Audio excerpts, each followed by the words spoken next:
Good morning, good afternoon, good evening, wherever you are in the world. This is day one of author interviews, our virtual book tour for The Love of Transformation.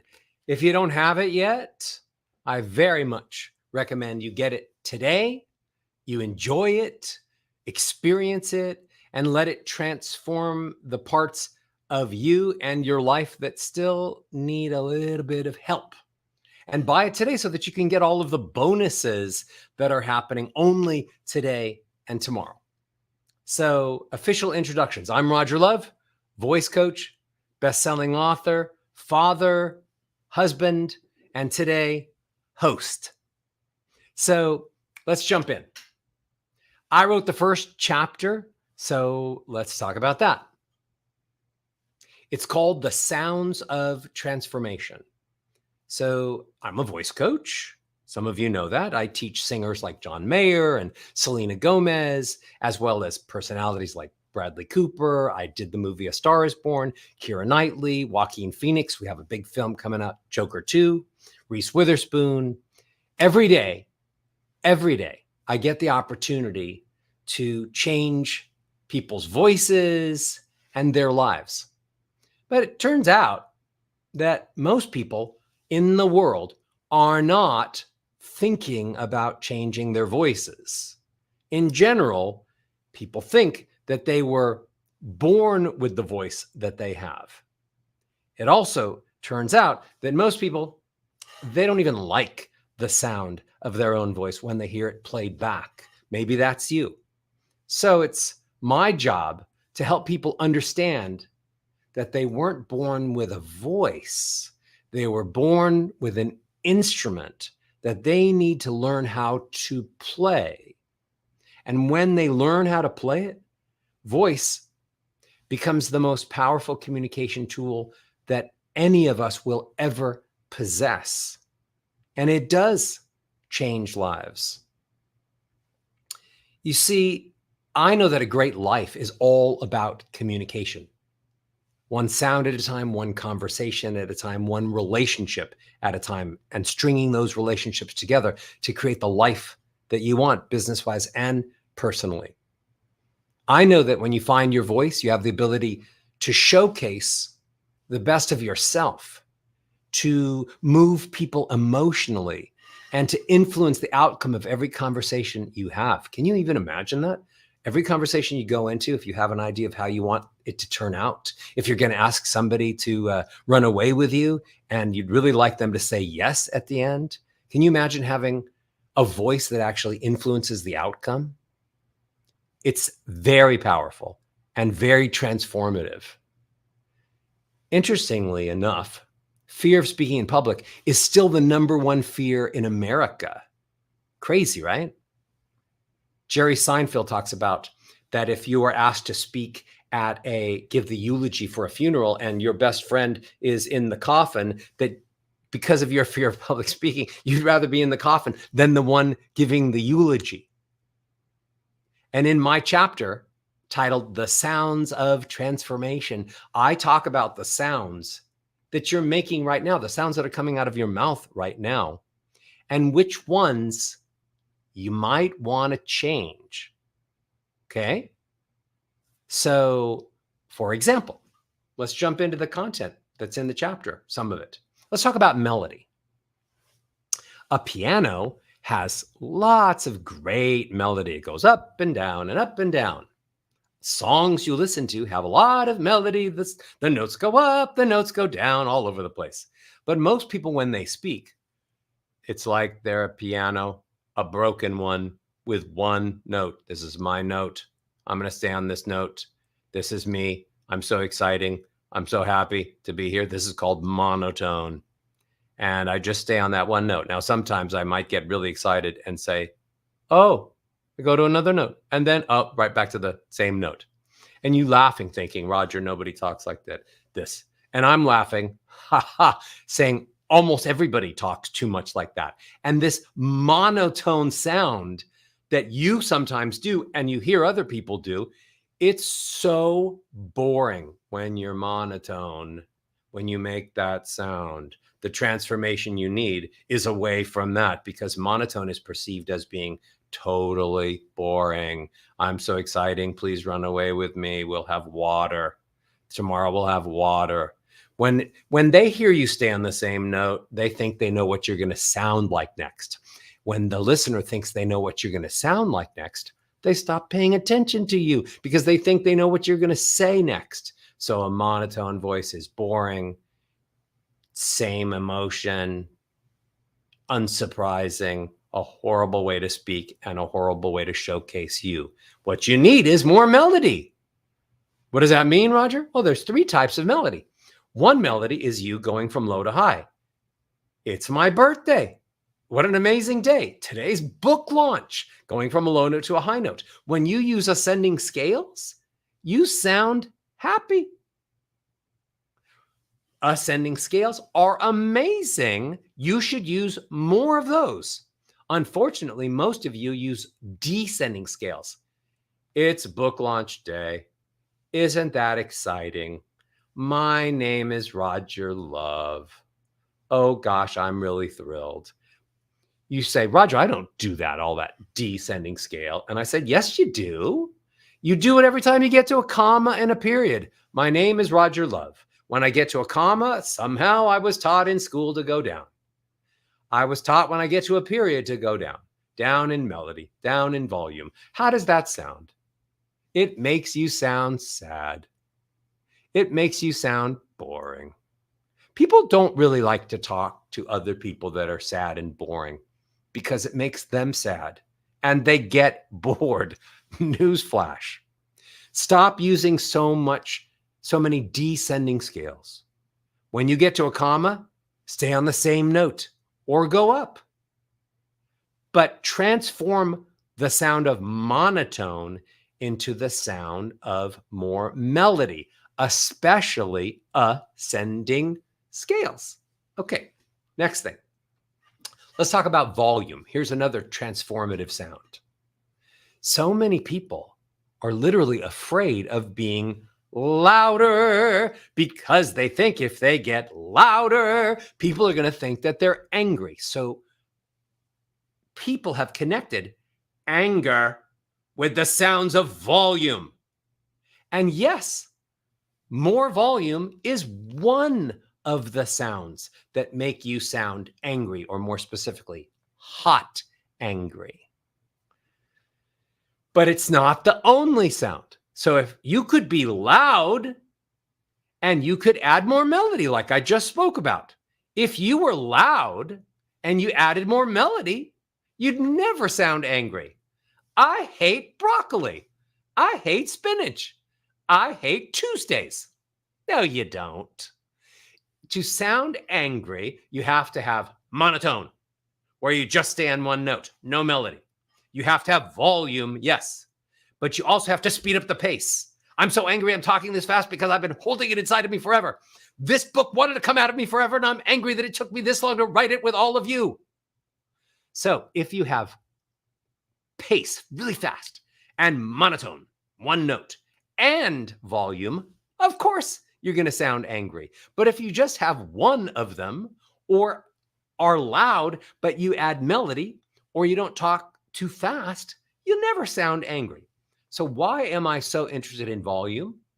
Because I know how the science of the voice works. When I speak to you, and by the way, this isn't woo-woo. I don't talk about woo-woo. Everything I say is true-who, not woo-woo.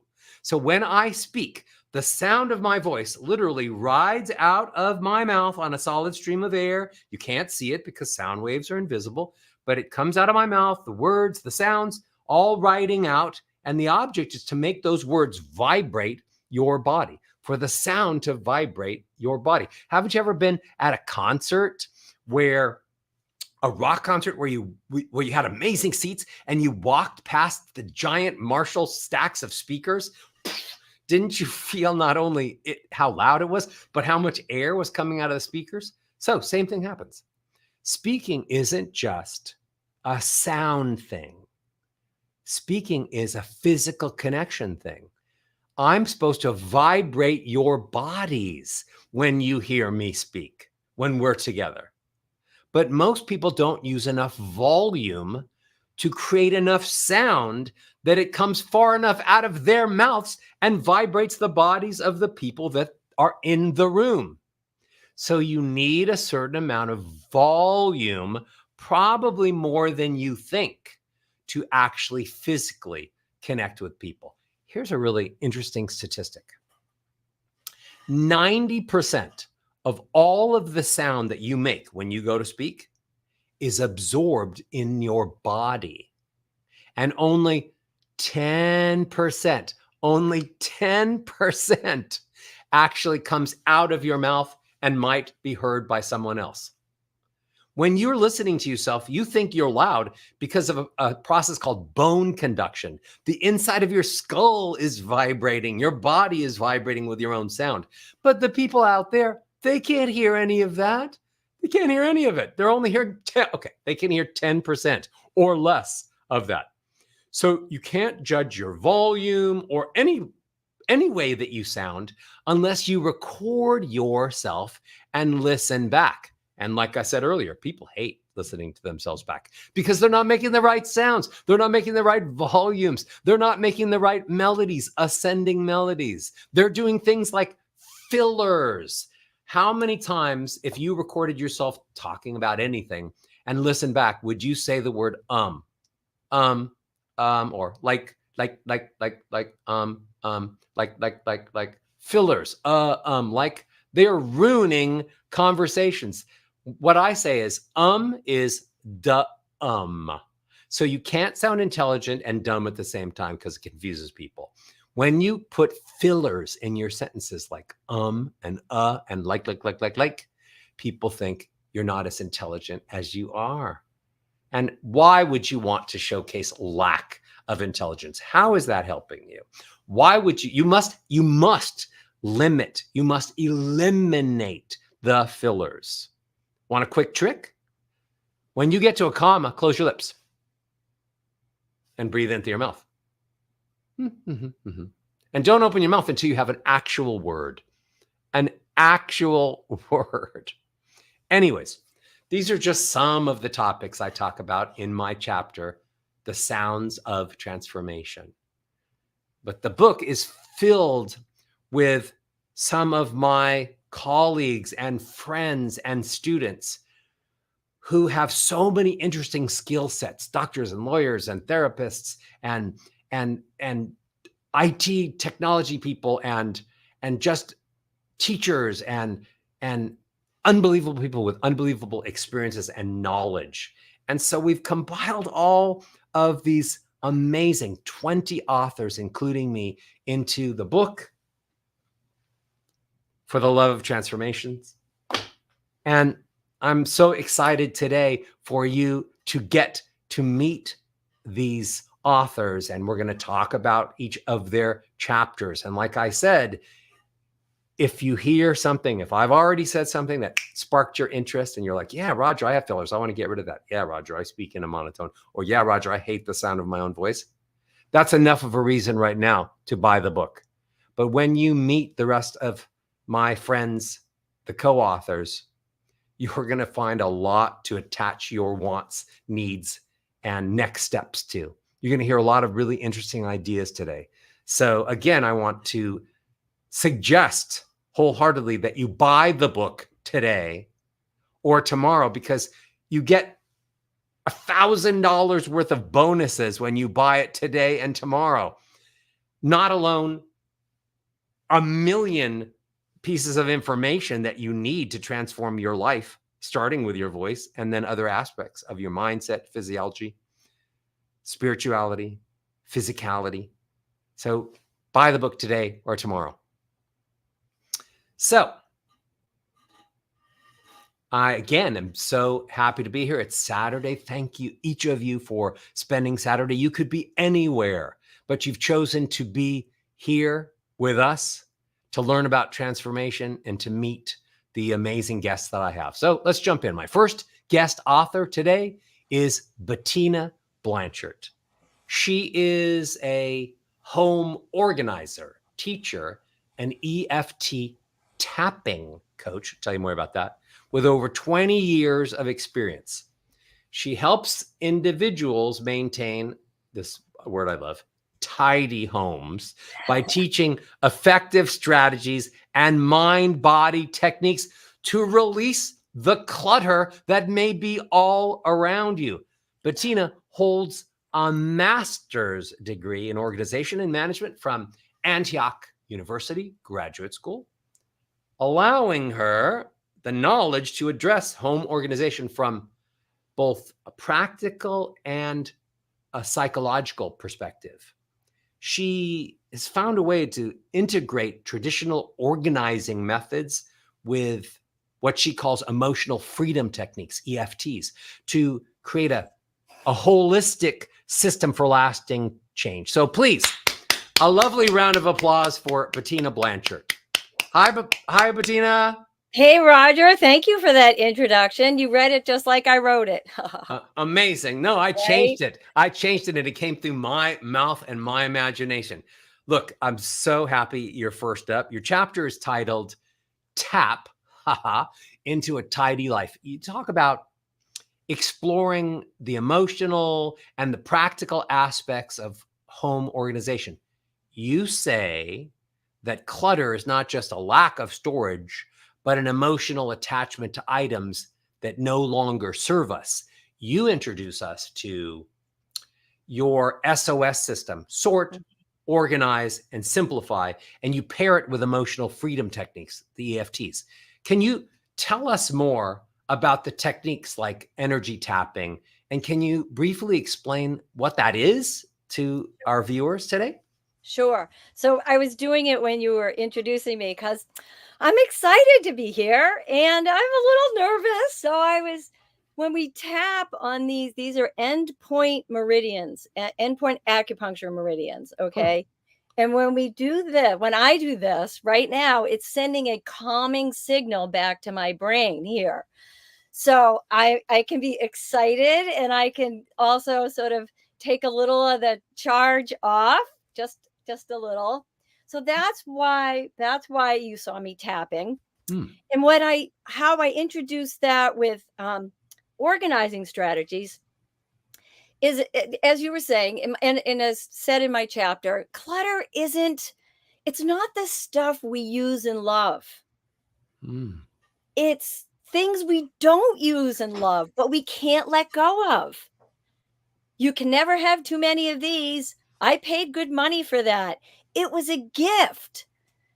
This will be useful someday.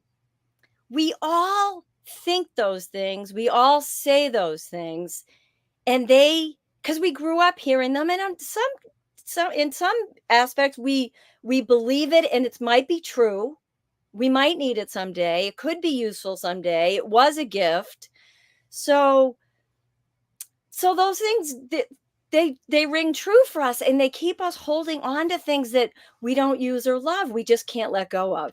And imagine if in your home, all you had around you were things that you used and loved, then you could set your home up so that it welcomed you in.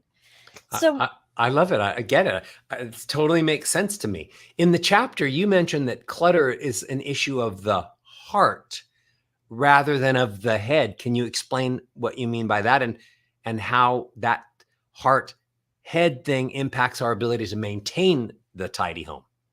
Well, let's talk about the hardest one of them are gifts. So people love us and they give us things that they think that are meaningful to us, and they may or may not be. The things may or may not be. The people are meaningful. And so sometimes, and our physical worlds are only so big. They are finite, right? We have so much space, and that's what we have until we enlarge our space. Space is expensive. Space is important. Open space, white space, clear space. That's the room for us to do the creative projects, to cook in a kitchen that has clean counters. And we're hanging on to things that were gifts. They were meant well, and we love the people, and we keep it even though we don't use it. And that gets us into trouble really quickly, but it's that emotional attachment. So what I do is I teach people how to tap, how to use tapping to help them, not so that you will get rid of things. Okay. That is not why I teach tapping. Mm. I teach tapping so that you can make a decision. So you can just take a step. You can consider. So I do this all the time. This is one of my hand things. Imagine I'm holding a globe of the earth in my hand, and the globe spins on its axis just a tiny little bit at a time, right? Mhm. And we don't have to have a sweeping change to have change. Sometimes it just a little bit. And all of a sudden, wait, I see that a little differently. So let's talk about a gift. So we might tap on, I love the person who gave me this. I might even love this, but maybe it broke and I'm heartbroken and I feel bad about it. So again, I'm tapping on these acupuncture and it's making my brain feel better. Okay. And Roger, you were talking about woo woo. This is scientifically proven. I did not make this up. There's tons of science behind this now. How, I believe you. I believe you. yeah, Uh, when you, I got a lot of questions. I got a lot of okay, go ahead. questions. So try to be as succinct as possible, and we'll get through all the questions. You talk about the SOS system. So can you give some examples of how that has transformed chaotic spaces into peaceful ones? Did you say, I missed that. Did you say give some examples? Yeah, give some Yeah. examples or tell us a little bit about what SOS, what does that mean? SOS, I just fell off of a boat. I'm drowning. SOS, I know what that means. What does your SOS mean? So mine, it's the 3 steps of my very simple system. The first one is sort. So you look at the things you have, look at it, imagine a little pile of clutter and ask yourself 3 questions. What stays, what goes, what lives elsewhere? The second step is once you've done that, so this is a little bit linear. Steps 1 and 2 are pretty linear. You must sort first because there's always stuff in the pile that you're done with. There always is. Or it lives elsewhere. So when you remove the things from the pile that lives elsewhere, you're done with, you've made space. And then you can put step 2 into place, which is putting your system in place. So I call it organize. So you ask yourself who uses it, how frequently, is this the best place for it to live? And then the third step is part habit and part mindset. I call it living the easy and tidy life. It's Simplify. simple. Thank you. I know you. I know you. It's do I really need this? It's making it easy to put things away. It's living the life. You're building on the first 2 steps, or you're walking the path of the first 2 steps when you live the third step, which is just rehoming things. Don't put it down, put it away. That's one of my favorites. So that's the 3 steps. SOS. Okay, amazing. So if I want to start with sort, what questions do I ask myself out? I say, ooh, mouse. I need that today to do these author interviews. But I'm like, this, what questions, how do I choose, what questions do I ask myself so that I'm even good at sorting? Sure. So when you ask yourself what stays, like ask yourself what stays, what goes, what lives elsewhere. The mouse stays because you use it, right?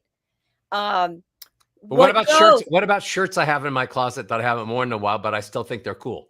Right. So, and the thing is that's as soon as you get stuck, if it's not easy to answer those 3 questions, then you might want to pull tapping out of your back pocket and say, okay, I have all these shirts, tap, tap, tap. I don't wear them all, tap, tap, tap, but maybe I might, or this one has a very special meaning to me. So tapping it calms your brain down a little bit so you can decide, okay, maybe you might decide I have room for 5. So maybe I'm going to give 2 away maybe my son really likes this one, and so he might want to go there. I might want to give that to him. Um, and this one, it'll be a paint shirt Got it. or a work on the yard shirt or whatever. So Got it. you use tapping when you get stuck, but if you use it, it goes back. If you know it lives elsewhere, so often we put things down. We don't put them away. So when you're looking around your space, now I can see your space and it looks pretty tidy. So so you've already done the sort, go Roger, you Yeah. know. I But literally can't deal with mess. yeah, It makes me feel messy. yeah. You, in the organized step, you recommend keeping like items together. Explain that to me. Giving like items a home. How does that help? Well, so in your office area, you have probably some office supplies or some electronic cables, or, if it's so when you putting your system in place, you say, okay, do I need this here, or is it better to keep it with its friends? Hmm. And then when you keep like items together, you know how much you have of them. So you might see, okay, I have 10 USB cords. And I probably don't need 10. In fact, I need more USB-C cords than the regular USB, right? Yeah, So I it's have that 10. I kind have of 10 thing. USB to USB cords that I can't even use anymore. Exactly. See, that's it. So things we don't use, don't love, but we can't let go of. I might need it. If viewers want to connect with you, how can they contact you? They can in their web browser, you can put my name in, and you can put tap into a tidy life. You could put tidy tapper, so I'm known, sort of my little handle is the tidy tapper. Tell, And tell me so the tell me exactly the main places to tap. um eyebrow point, Not just right in the middle of my eyebrows. right at the end, right here, the end of your eyebrow, Okay, I right gotcha. here, the side of your eye, Side of my eye. right here under your nose. This is one of my favorite places, because I can do this when I'm driving. I wear glasses. I can't tap on the eyebrow points when right here, Oh, right there, on your collarbone. ooh. Yeah, that feels really good. Side of your hand. And here's the thing about tapping. You don't have to believe in it for it to work. You have to do it for it to work, but you don't have to believe that it works, because it does.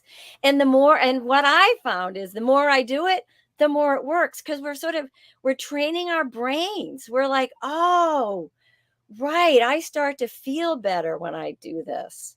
Hmm. So Can I tap on other people, like in the elevator, or do you think that might upset them? well, If I Can I wouldn't, but tap on my wife? if When you she's tap on other people, did they get the benefit? does it have benefit, or is tapping yourself some sort of energy that you stays internal? Okay, well, that might be a woo-woo thing, but I would say the tapping is there are people that will tap on other people. Those people are in jail. I'm not one of them. Yeah, in other words, tapping is a personal thing. You do it yourself. Yeah, well, I no kidding, I do this. It's like it's the tool I have in my hip pocket. Amazing. Amazing. So you were a wonderful first guest. I love your smile. I love your mind. And I can't wait to put into practice. Today, I am absolutely going to get rid of those USB to hell cords, USB on one end, hell on the next. And thank you so much for sharing. And I'll look forward to seeing you soon. And I know people are going to really enjoy your chapter. Thank you so Thank you, much. Roger. This was so fun. Bye. Okay, my next guest author is Dr. Marta Kasai. So, such an interesting history she has, present and future. She's a religious refugee from communism who fled to the US during her teenage years. She got her PhD in chemistry, hello, at Berkeley, hello again, and began her career at DuPont in medical products. Marta has held senior roles in biotech and pharmaceutical companies, and even started her own business in cosmetics. As an independent beauty consultant, she advises women on rejuvenating skin care and color cosmetics, helps them look beautiful and gain self-confidence. Please welcome Dr. Marta Kasai. Hello. Thank you, Roger. You look beautiful as always. Thank you. Your These are chapter. new glasses. Oh, I like them. I like them. They bridge that gap between beauty consultant and chemist. Yeah, it looks very scientific, right? Very scientific.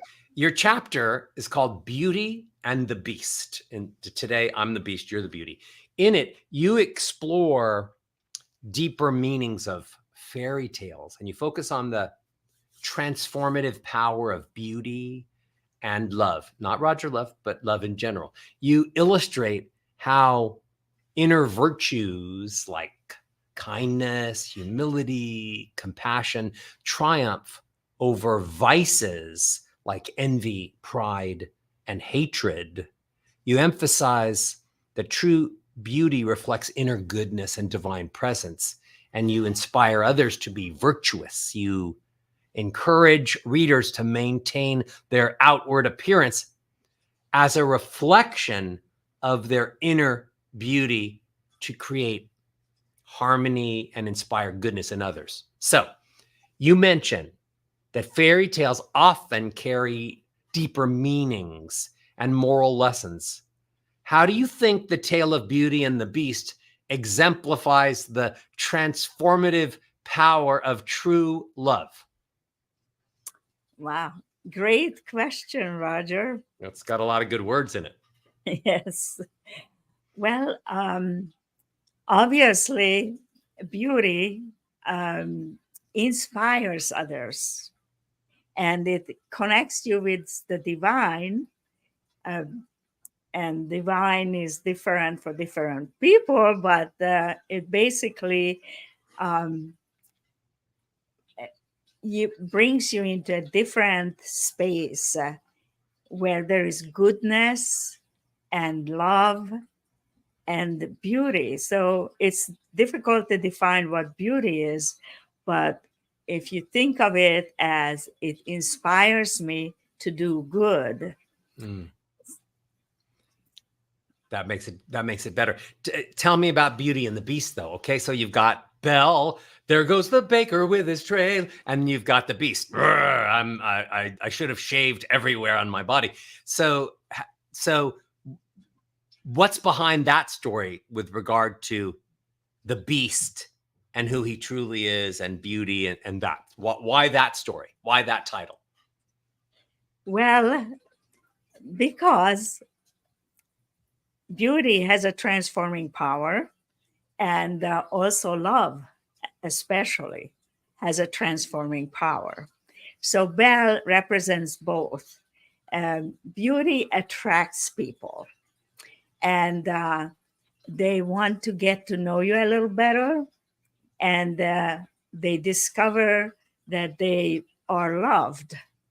And that kind of brings down the facade and basically transforms the person. So while Beast is kind of rough on the edges and has a lot of hatred, perhaps, because of what happened to him, but Beauty loves him the way he is. And that kind of melts him and brings out his goodness and his love toward her. Makes sense. Yeah, I like that. You know, when I was growing up, I heard that you end up picking people as friends, and then end up marrying someone that sort of looks like you. And I there's like a little thing like looks like you on the outside, and I always say then I must be beautiful because my wife is. In your chapter, you discuss the contrast between the virtues of heroines and vices, the of, the antagonists in fairy tales. Why do you think this dichotomy is so effective in teaching moral lessons? You just easier to see the difference between the good and bad and then side with one of the characters? Well, fairy tales are mostly for kids, but actually it's for everybody. Um, but they really tell in childhood, and they have to have beauty in it because that attracts young children. And so basically, um, evil character is also beautiful, right? But um, the character is not nice. So it teaches the child to look beyond uh, beauty to actually discover what's inside. I like that. I use the phrase that me as a person, I wear my heart on my sleeve. And basically what you're saying is it's possible to wear all of the goodness inside of you on the outside. It's not just you wear your heart on your sleeve, is that the entire exterior can be perceived as good and virtuous and moral and kind and loving.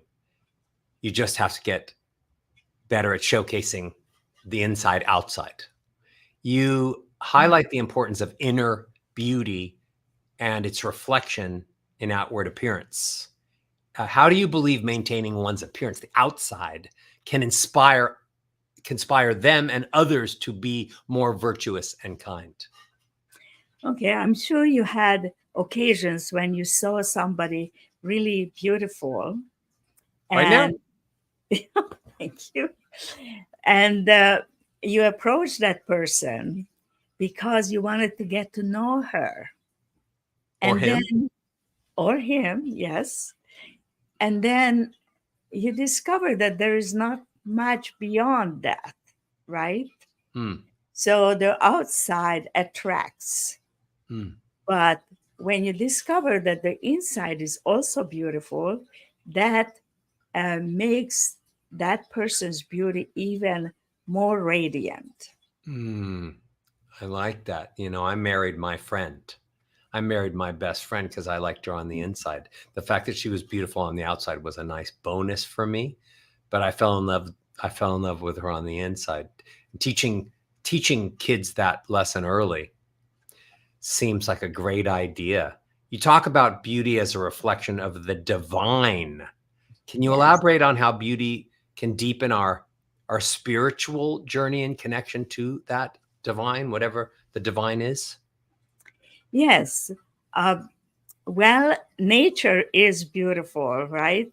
So, especially when you go outside and in the mountains or even on the lakes or sea, and you spend some time there, you discover a oneness with creation and the beauty that exists in creation.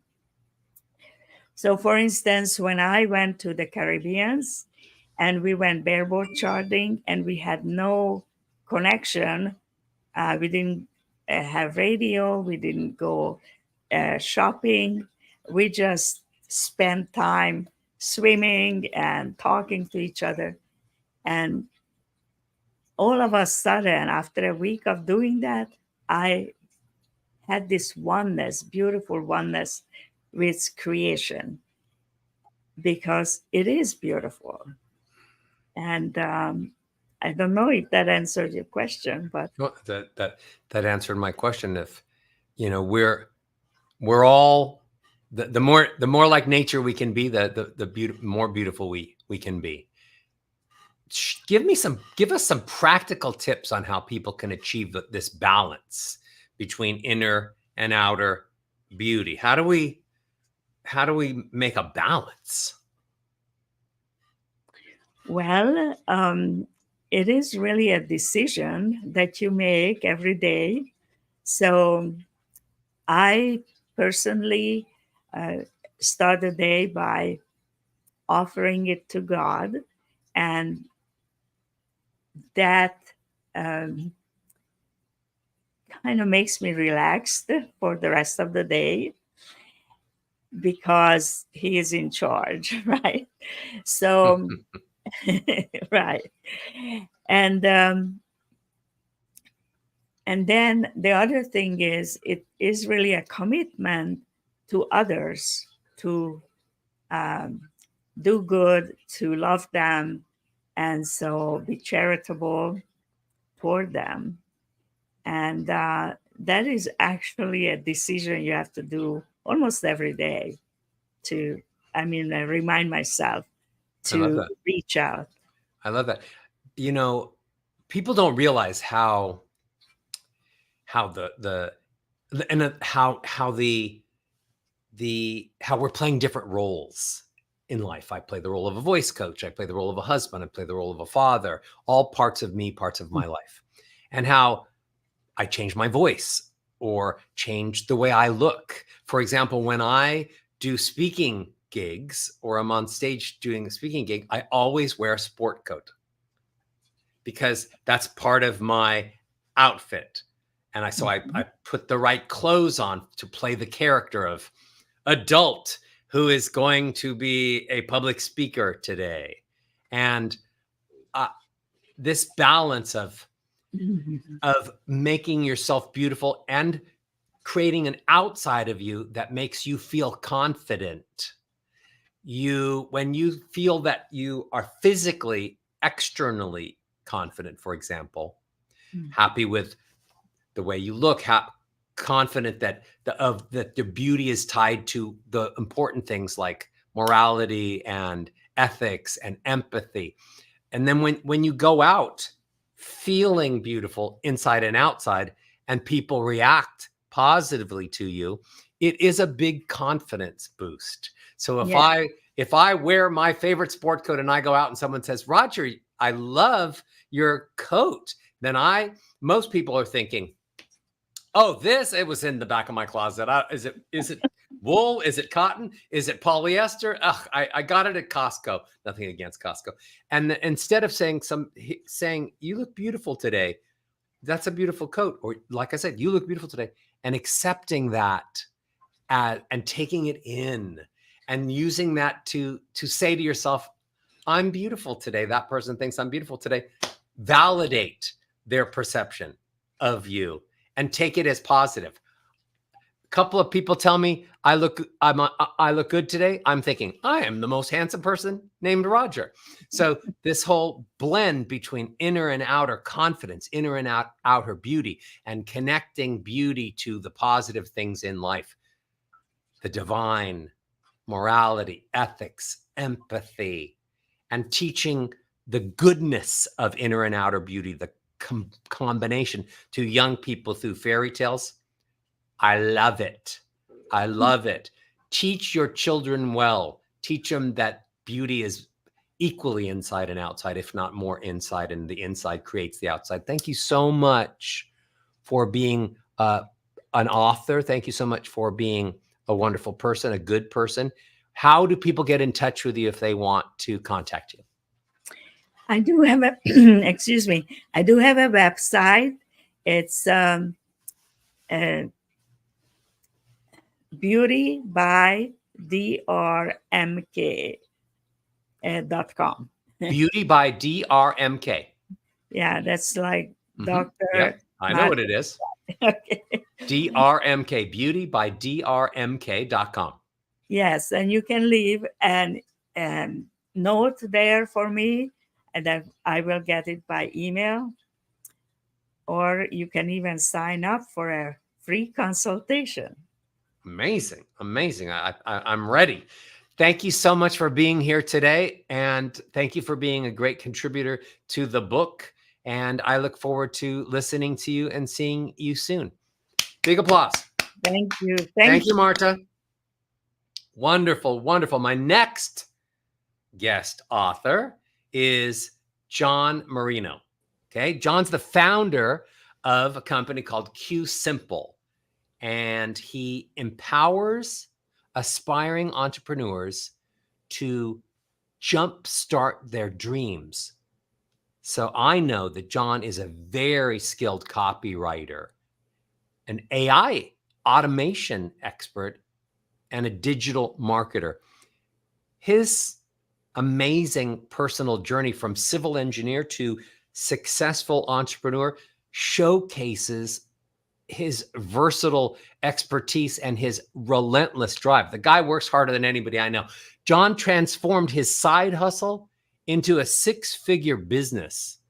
And with everything that he's got going on, he's also a respiratory therapist who manages life support systems for children. Okay, that's super cool. Through stories and vivid metaphors, John illustrates how understanding clients' villains, their struggles, and their deeper issues and subconscious fears, and he'll tell more about that, can lead to more compelling messaging and effective solutions. So officially, please welcome my friend and copywriter, John Marino. Thanks, Roger. I'm really, really grateful to be here. I love what you said at the end with Dr. Marta also about receiving a compliment. I think we love to give them and it feels real good, but then to receive them, sometimes there's some resistance to that. And it's interesting because when we reject that in a way, we're also not giving that person the opportunity to feel good about that compliment as well. That's right? beautiful. That's beautiful. People, the statistics say that what someone wants to hear someone else say to them is their name, and and all of a sudden that excites them. But can you imagine if the statistic was having someone say something nice about you, right? Other than just your name, how that would change every conversation, Absolutely. every relationship. Suddenly everyone's a friend.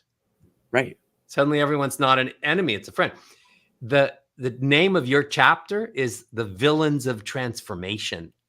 Great copy. You talk about your journey from feeling trapped and frustrated in your business to discovering the power of focusing on ideal clients. Can you explain how identifying and addressing the deep-seated, as you call them, fears of ACEs, the perfect clients, can transform business? Yeah, absolutely. So let's vet out just a little bit the idea of aces. When you're going through a pack of cards, there's 52 cards in a deck. There's 4 aces in the pack. And what I teach people is you only really need to go through about 36 or so cards before you're just really well off in your business, because you're going to find your aces, and those are your ideal clients, the ones you can get the best results for, the ones that are the easiest to work with and the most fun. And but at the same time, you're going to get those court cards, you're going to get the face cards as well. And that's the mission. When you're aiming for the aces, you're also going to get those court cards. And so when you're able to focus primarily on those people, you're able to get the best results with them. They're the most fun to work with, and everybody wins at the end. Amazing. Yeah. Your chapter talks about the importance of empathy, clarity, and targeted communication in turning a side hustle into a thriving full-time business. Tell us more about that. So when you're there's a couple different types of problems your ideal clients have. And one of my virtual mentors is Jay Abraham, the $9 billion man is what they call him, because he increased the revenue of businesses by about 9 billion over the course of his career. And that was probably a long time ago that was called out. But Jay says, if you understand the problems your target audience is having better than they do, they automatically assume you have the solution. And what a lot of people do is they come out and they talk about the problems of their ideal market, and they talk about the surface level problems, the problems that are just on top, the symptoms of the problems. And what we're able to find is that if you can go deeper through metaphor and story, if you can go deeper into the causes of these problems that are often sort of dark things. And you talked about them with Dr. Marta, some of them like pride and envy, and a lot of other ones are like abandonment or perfectionism and things like this. If you can talk about those through story and metaphor, then you can you can have your ideal audience imagining themselves in the story instead of coming at them directly. You're smart. I love the words attached to emotions that come out of your mouth. Always have. Your chapter emphasizes the importance of empathy and clarity. Yeah. With targeted communication. So you also stress the importance of identifying your ideal clients or as ACEs. Can you share some strategies that we can all use to pinpoint those ideal clients? Absolutely. So there's a lot of people know boy, and his name is escaping me, Walter something or other from Breaking Bad. I don't know why his name is he the drug dealer or is he the guy that makes he's one of the main character guys, right? But the point is before they even started writing the first episode of Breaking Bad, Walter White, that's his name. See, is coming to me now. Before they started writing the first script or the first episodes of Breaking Bad, they did about 300 pages of character development on this character. And Atticus Finch from To Kill a Mockingbird, Harper Lee said about 100 pages of character development. Now, in your audiences, in your customers' journey from where they are today, whether they're in pain or whether they're seeking some sort of success, they're the hero in their story. So you kind of owe it to them to do that sort of character development on them before you even get started with your messaging. And the challenge is we often we don't go deep enough when we're doing that type of character development. So what our team does is we do about a 65-page deep dive into the ideal customers, their demographics and the things that everybody talks about, the psychographics and things that they talk about. But we go really, really deep into the core underlying problems that this market has. And I think that's, one of the most important things. It sets the stage for everything else that you talk about with your audience. You use the phrase villains. Yeah. The villains in your clients' lives. Right. How do you figure out those deep-seated fears and struggles? And why is that understanding crucial for business transformation? People Absolutely. don't always wear the villainous part of themselves on their sleeves or even know it exists in themselves. And if you talk about it, oftentimes they'll reject it. So you have to do it very delicately. And that's through the power of story and metaphor. And that's how we do that. But who are these villains, right? And when you go back to the story idea that we were just talking about, where your ideal customer is the hero in their story, what makes a really good story? And when I ask this in front of an audience, in front of a room, they might say, the drama, the tension, you sitting at the edge of your seat, things like this, the suspense is built up. But the suspense and all these different things are built up because of the villains in the story. And the more dastardly the villain, the better the story is, right? So if you can vividly communicate through story and metaphor the deep-seated problems, the really big challenges that your ideal client is having, that's like talking about the villain and building that villain up into this big, scary thing. So you can guide, you're the guide to help your hero conquer that villain to get what it is they're looking for at the end of their story. I love that. Isn't that cool? I love it too. That's a really good way of looking at it. Crafting effective solutions is a key part of your chapter. Absolutely. What steps do you recommend for business owners to develop solutions that don't only address immediate issues, but also resonate deeply with long-term goals? Right. So the idea is when we're crafting something to show someone we can help them by actually helping them, what we're doing is we're looking at a broad long-term solution. So, they want this, or they want this, or they want this inside their business. And then we say, okay, great. That's where they're at today. And where are they at right now? Okay, great. And then we figure out the steps to get there.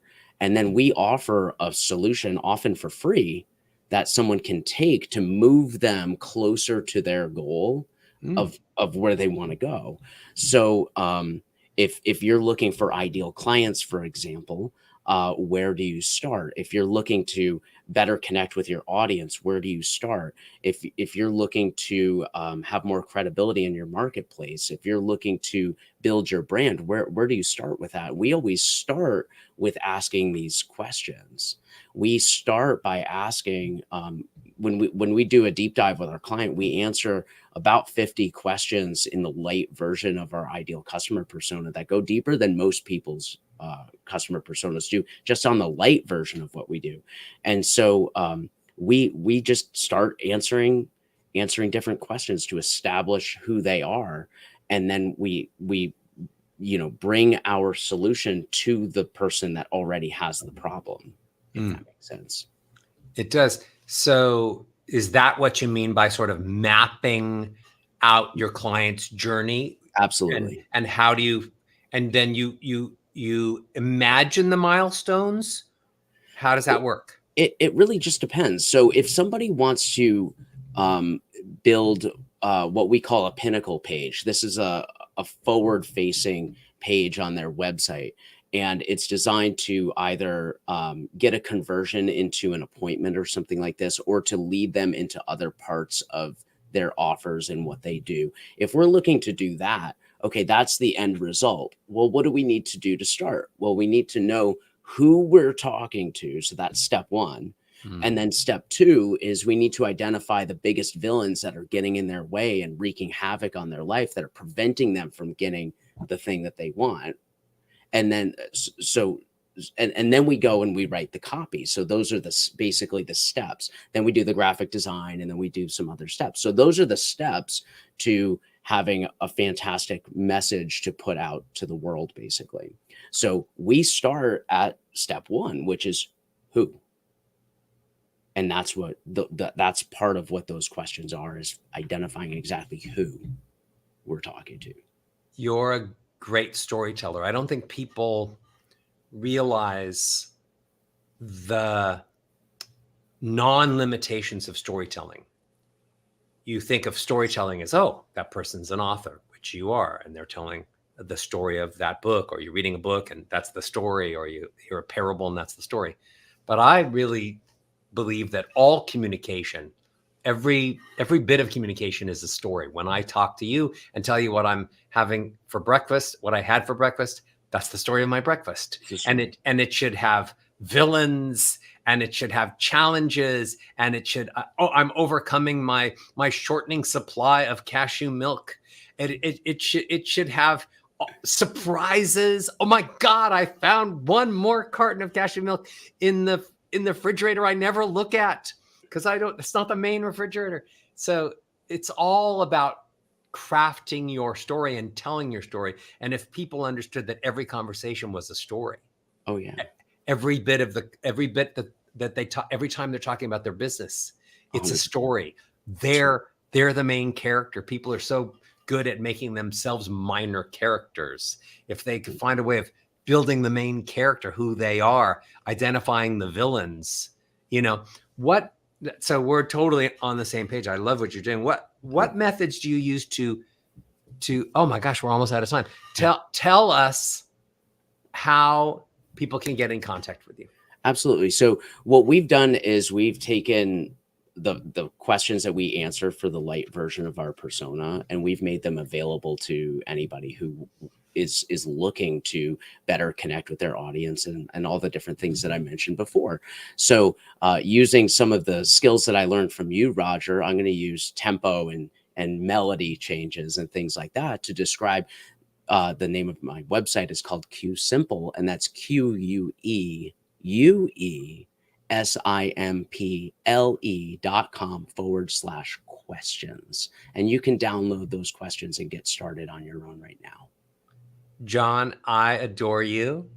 I am so glad that you and I are together. You have written amazing copy for me. You're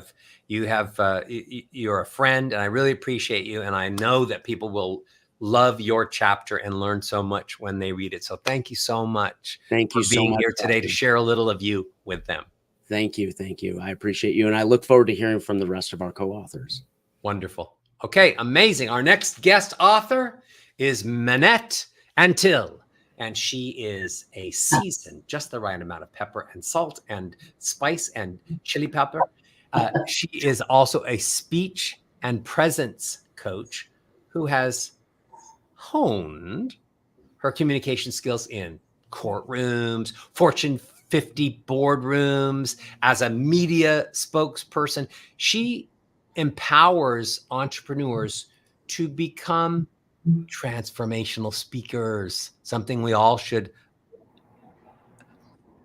want to be, helping them rediscover their authentic voices for impactful communication. So, with a diverse background in acting, law, and education, Manette is fully dedicated to inspiring others to communicate with confidence as well as creativity. So please officially welcome author Manette Antil. Hi there. Thank you. Thank you. Thank you, Roger. Love it. Transforming the world one voice at a time, right? Right? That seems like a wonderful quest for all of us. Your chapter is titled Be the Voice of Change. I love that. You reflect on your journey from being a suppressed child, which is amazing to me now that I know you, to finding your true powerful voice as an adult. You describe how societal expectations and the quest for approval really shaped your voice and your identity. Can you tell us a little bit more about that journey? Yeah, so let me tell you, it began when I have a memory when I was about 4 years old of my mother with that piercing glare she inherited from my grandmother saying, Manette, lower your voice. Well, I needed my mother's approval, right? That's what we live with in children. But what tools do we have? So I tried humor. So I said, is this low enough, mother? And finally there was that break in the glare. Yes. Well, that didn't happen just one time. I was told lower your voice a lot. And eventually I lowered my voice. Now I'm assuming you can still hear me. We have microphones, but you can hear that it's a very different voice than the one I began with. It's buried. It's a little breathy. It's certainly not powerful. And I'm going to bring it back up. My mother had very good intentions. She was preparing me for the world she believed I was going to have to succeed in, where women, pushy, loud women were not appreciated, right? So I don't really fault her for this. This is part of the culture. Lower your voice. That's what we tell children, right? And so we have to learn. And I actually used this voice when I was practicing law.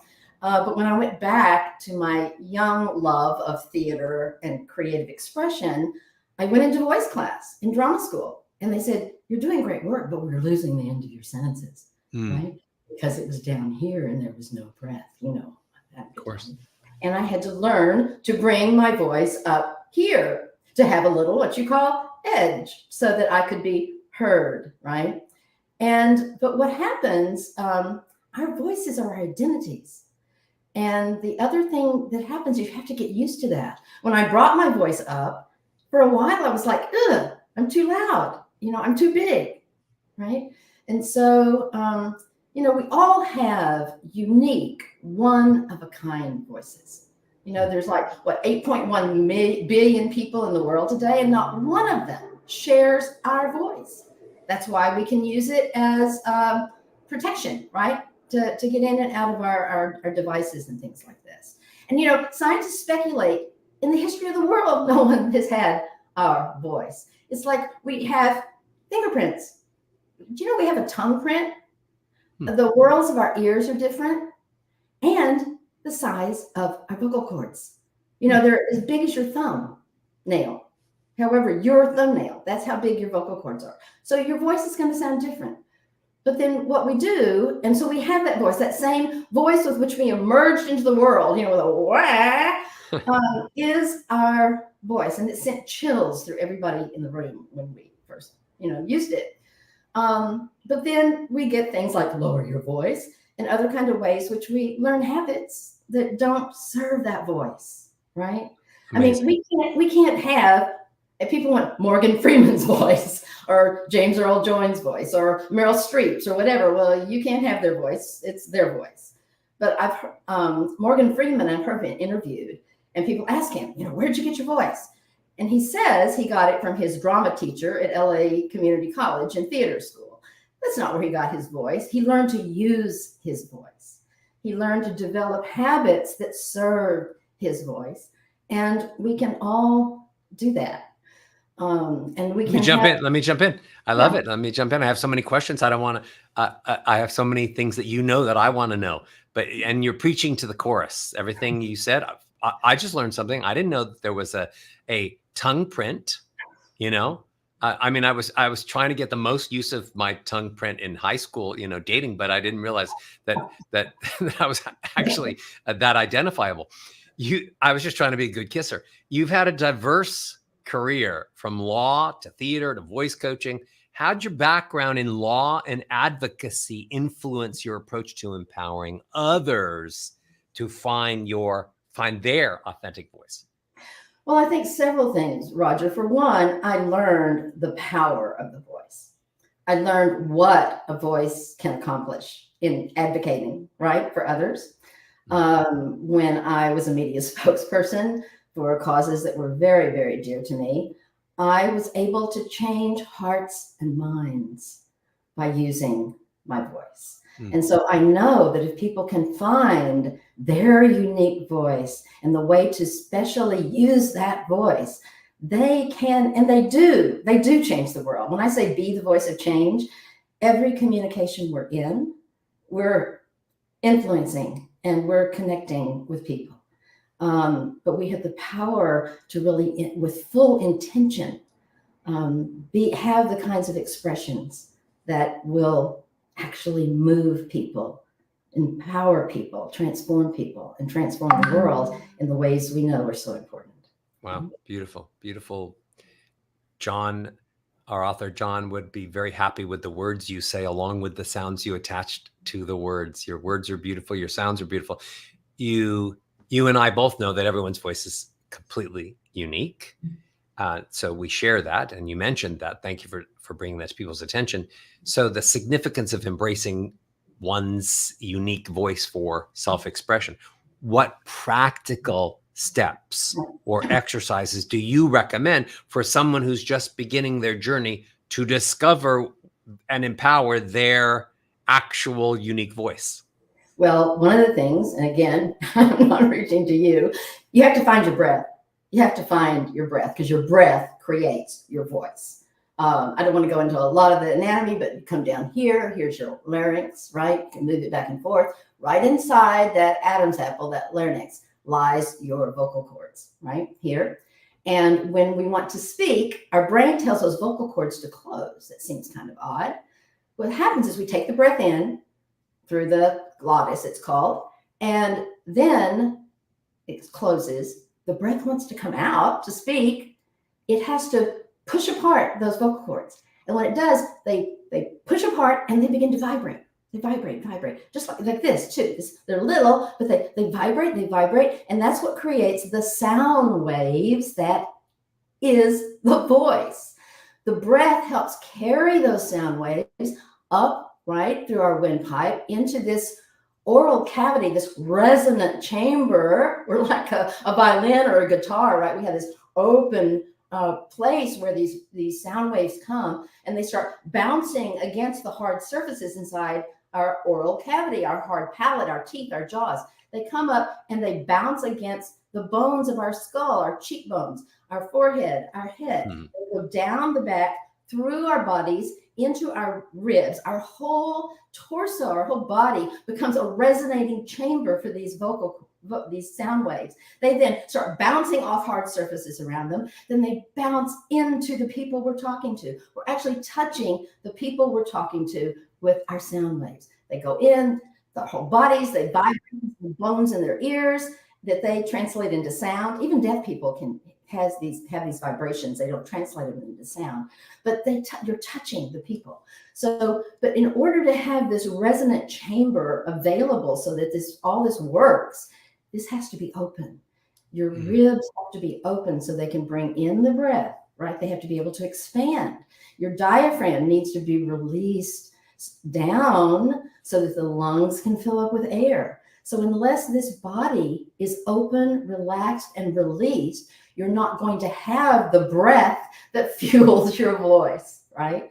And what we do in modern times is we trap in, we hold down, right? Our lives, our tensions, we just pull in. And only if we can learn techniques of relaxation where we can, by going through, I mean, you'll see, this is my studio. It has, yoga mats and balls and things like that. That's what we have to use to go, so that we have the breath available to make this sound. Also, our breath and our gets to our voice. We feel our emotions in our bodies. Yes, the thoughts go through our brains, but we say, oh, that touched my heart. And if you do that, there's this sense of lightness. There's a sense of warmth that you feel here. That touched my heart. We feel our emotions in our bodies. Or we say, I have butterflies in my stomach, right? Now, butterflies in your stomach can be, oh my God, what was that, right? But it can also be, oh, I'm so excited. Oh, this is going to happen. Or it can be kind of flirty, right? Get a little flirty feeling. We call this radiance, right? Here. Or we say, that got me in the gut, right? Oh, right? We see something, oh, that got me in the gut, which can be power, oh, right? I'm in charge. Or it can be, oh, right? Or it can be, we feel it. Okay, let me jump in because there's so much here to unpack, and you're amazing, and so many nuggets. Just part of what you're going to get when you purchase For the Love of Transformation from her chapter and from the other 19 chapters of incredible information. You need this book. You need it today so that you can get all the bonuses. I want to draw attention to the way you present. You're so engaging. You make the words, the text, so playful and so curious, and you bring them to life. Can you explain? You're so good at that. When you say beautiful, it sounds beautiful. When you say gut, it sounds like ouch. I need a Rolade. So you bring the words to life in your uniqueness and your playfulness. Can you explain how someone can start incorporating that practice into their voice and their daily routine? So I will tell you, we do explorations, and I'm going to tell you a story. Stories are our DNA. They're in our DNA. We used to sit around the fire and tell stories, right? And it is part of who we are. And we were more expressive when we weren't in these little phones all the time, right? But I'm going to do just the first line of Mary Had a Little Lamb. I'm going to do it in buoyancy. And I'm going to emphasize the vowels, right? So I'm going to say, Mary had a little lamb. Its fleece was white as snow, and everywhere that Mary went, the lamb was sure to go. That's from buoyancy with the vowels. Okay, and now we're going to tell Mary Had a Little Lamb from here, from our radiancy, right? We're going to use consonants. Mary had a little lamb. Its fleece was white as snow, and everywhere that Mary went, the lamb was sure to go. Right? So we're telling the same story from a different place. Amazing. I can't wait to buy the book again. There are so many golden nuggets. If we're out of time, so if people want to, first of all, they need to buy the book to really learn so much more of what you have to share. If viewers want to connect further with you, how can they contact you? So my business is Your Voice Connection, because, all right, eyes are the windows to the soul. Your voice is your soul's access to the world. Your Voice Connection. That's it. .com. Amazing. Manette, thank you so much for being you. Thank you so much for sharing. Thank you so much for writing this chapter. And I look forward to seeing you soon. Okay. Wow. We are learning a lot, having a lot of fun. My next guest author is Kathleen Jones. She's a coach, mentor, and a trainer dedicated to personal transformation. That's why she's a part of this book. As the founder of Embodied Change Coaching, she's created several nationally accredited coaching courses and taught behavior change, lifestyle medicine, and spirituality to family medicine residents for over 2 decades. And as if that's not enough to fill up her days and her afternoons and her evenings, she also teaches yoga and mindfulness, writing daily mindfulness meditations for eMindful. She lives in Colorado, likes hiking, spending time with loved ones. And here's my very personal favorite part of her bio. She just happens to be the lead singer and songwriter for the psychedelic rock band Serpentine. And that band has achieved a tremendous amount of commercial success. So let me just say, wow. And please welcome Kathleen Jones. Hi. You're muted. Can you unmute yourself? Because I know you have a lot to say. Nothing?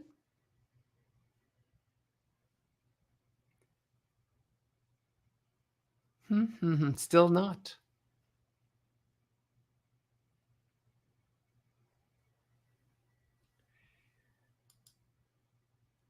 Hello? No? It isn't the mute button. Oh, I almost thought I heard something there, but it was just my heart. Headphones, do you maybe have headphones you could plug in or something, or no? Headphones with a mic, maybe that'll fix it. Nothing. Michael, should we come back with her and you guys can maybe work with her on the side to figure out what's going on? What should we do?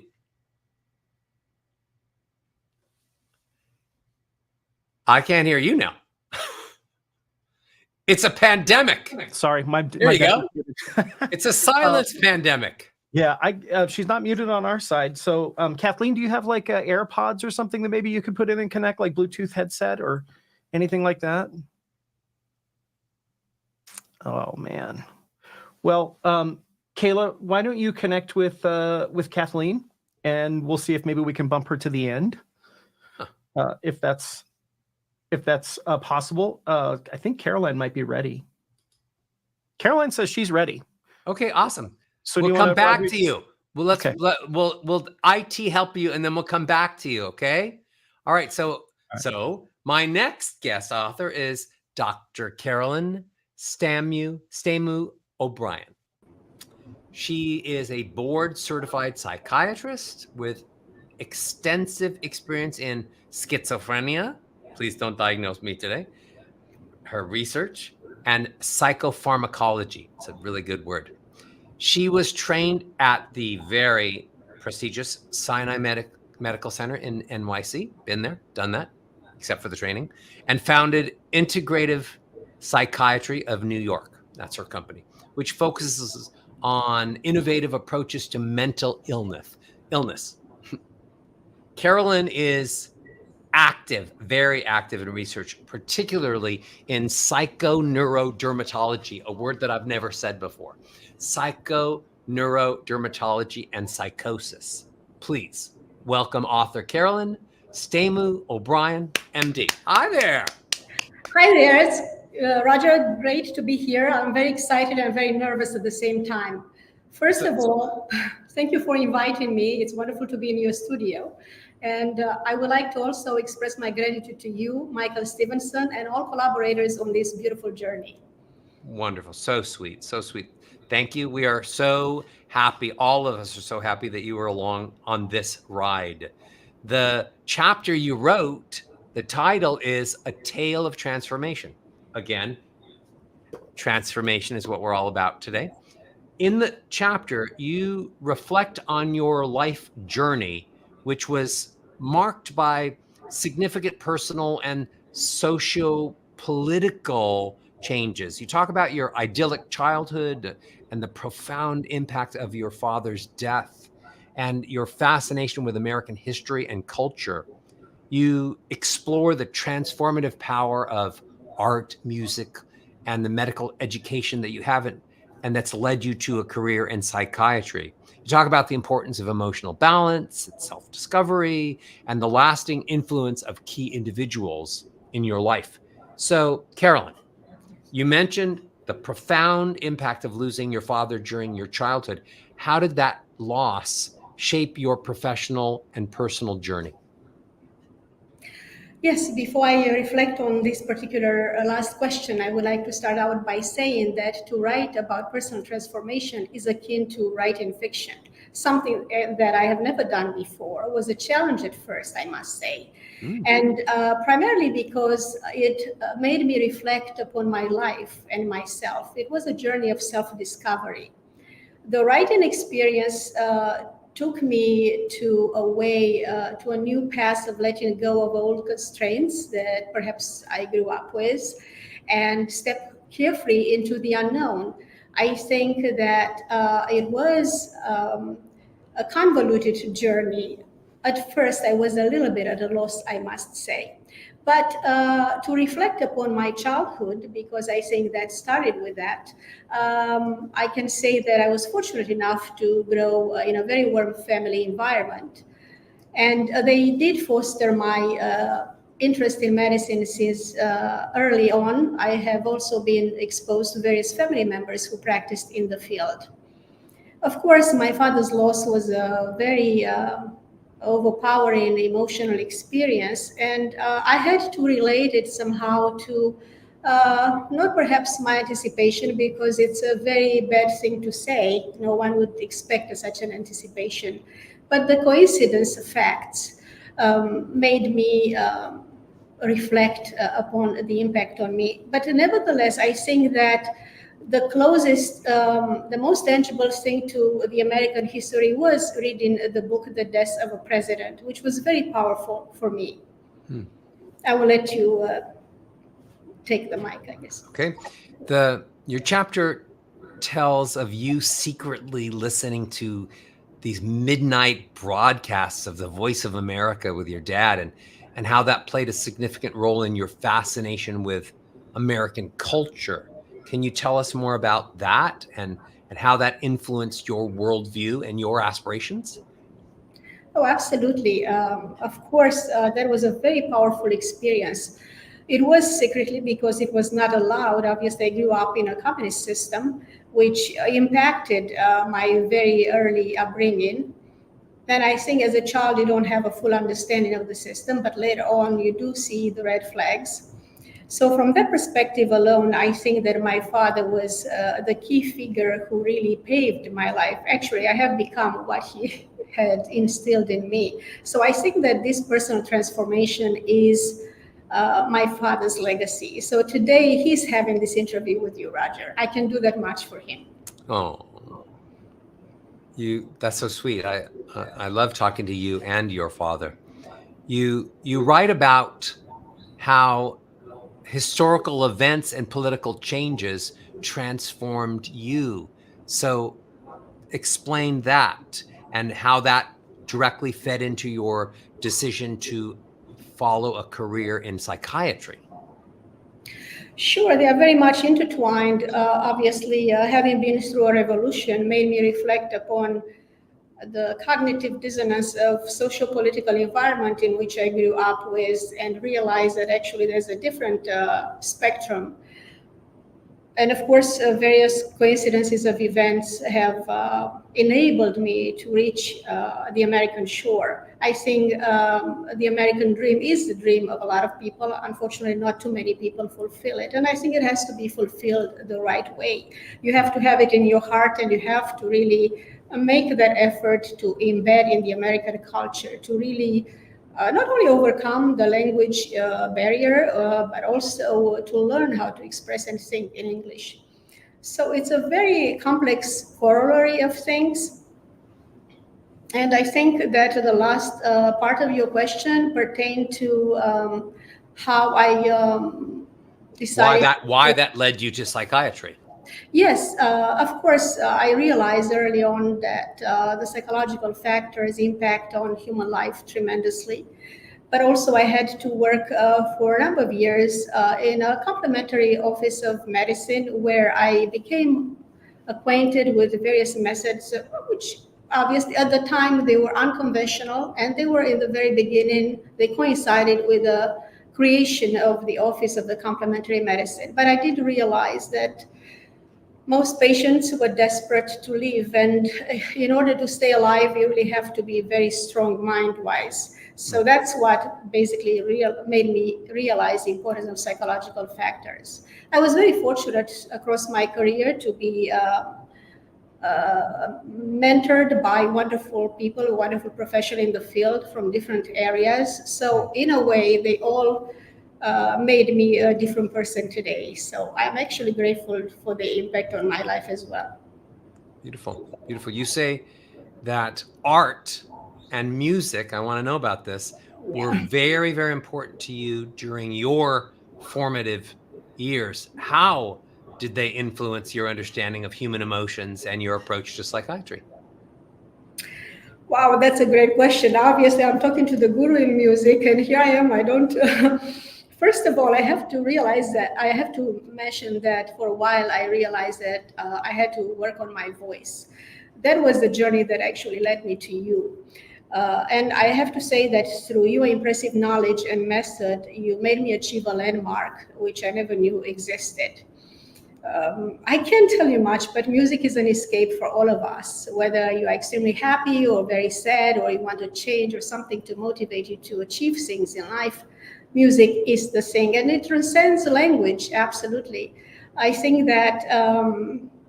Of course, I've never had the experience that you've had to train Brian Wilson, but that's a different story.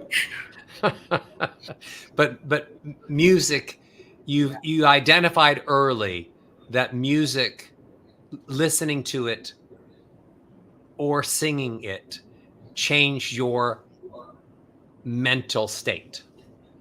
Of course, yes. Listening to Pink Floyd for a week was basically a transcendental experience for me, no doubt. And I wasn't taking any psychedelics at the time, but I can relate to what the experience might be.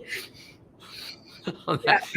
You talk about the importance of emotional energy and maintaining balance and, a musical term, harmony. How do you incorporate these principles in your practice at Integrative Psychiatry of New York?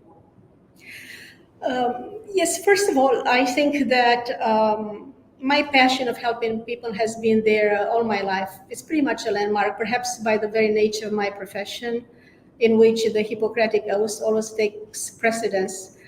But in this journey, I do come across various groups of people who have taught me to reach out in a different level. I think each of us connects through various modalities, and I try to be perceptive enough, whether it is a soft talk or just a nice stare at someone or just listening. So music, of course, it's another tool from an integrative perspective. Of course, there are other modalities in which music plays a very helpful and healing role. You know, growing up, do you have this stereotype of a psychiatrist is someone you go to prescribe medicine for mental issues, and a psychologist is somebody that you might talk to? So in a way, are you sort of breaking the mold, or have you integrated a beautiful way of communicating and showcasing emotion and perceiving emotion as a psychiatrist that many others might not possess? Yes, that's an interesting question. I have to say that I'm trained as a physician, so I have the tendency to see everything within one system. The body and the mind are very much intertwined. while I'm not a psychologist by training, I do not have that experience. I am very attuned to incorporating various psychological concepts and try to read as much as I can and learn from other people who bring different perspectives. I love it. Your journey is marked by a quest you talk about for inner peace and professional fulfillment. What advice would you give to others who are seeking their own path of transformation? I would advise, first of all, to start believing within yourself, because there's no other way. You cannot be someone else, even though, I mean, you cannot really become a person that someone else wants you to become. You have to listen to your inner soul. You have to focus on what inspires you the most. And of course, overcome certain hardships in life, because life is not easy for most people. Everybody wants a rose carpet, but that doesn't really happen. And no one sees the obstacles and tribulations that people have to go through. It's important to tune into those and use them as stepping stones into the future to grow as a new individual. People are afraid of the word change. They're just so afraid of the word change, but we're changing every second. You know, our cells in our body are changing every 7 or 8 years. There isn't, supposedly the cells are all different, or it's all we're all of life is about change. It's amazing how stuck people get and fight against the change. So, you know, you talk about a specific broadcast called the Yankee Doodle. I'm not sure what that is, but and again, your clandestine entertainment of listening to Yankee Doodle. How did that act of rebellion shape your understanding of freedom and fulfillment? Wow, that's a tough one, but I think that we all have a dose of being rebellious. Dose of rebellion, which I think it's necessary for survival. I think that made me stand calm amid storms in my life. And I've learned how to make patients achieve emotional balance and success in their lives. So I think it's a necessity for survival. Beautiful. I go to New York often, and I always check out the highlights of New York. And now I'm considering you one of the main highlights of New York. So if people want to reach out to you and connect with you, how do they do that? Thank you, Roger. That's an honor. My website is integrativepsychiatry-ny.com or Dr. O'Brien at integrativepsychiatry-ny.com.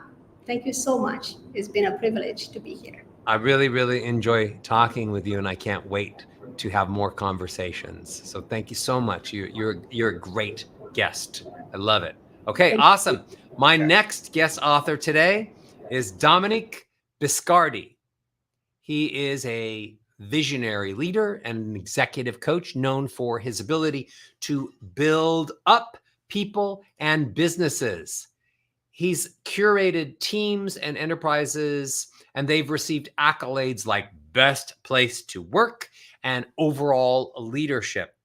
Dominique's methods are marked by integrity, consistency, and empowerment, transforming companies and setting industry standards.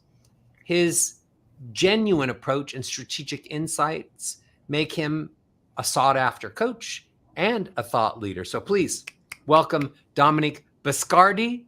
Hello there. Hi, Roger. Thank you so much for having me. It's an honor to be a part of this project and this life-changing book.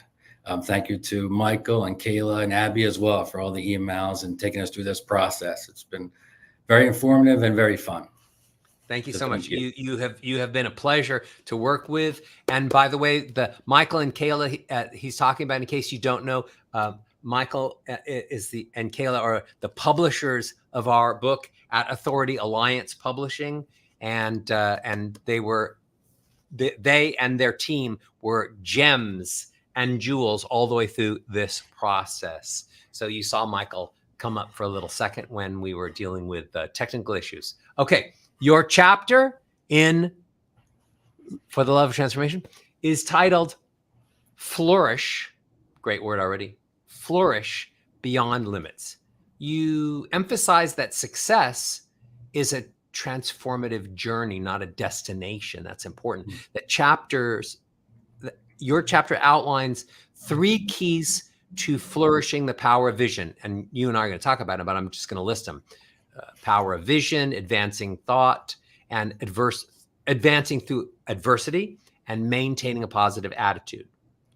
You provide actionable strategies like setting specific goals, keeping hope alive, which I think is very important, and practicing gratitude to help readers break through limitations and achieve excellence. You encourage readers to embrace challenges and pursue continuous learning and impact the world positively, ultimately leading to a life of fulfillment and success. Okay, sounds great on paper. Dominique, you emphasize the importance of vision in achieving success. Can you share some practical tips on how readers can develop and maintain a compelling vision for their future?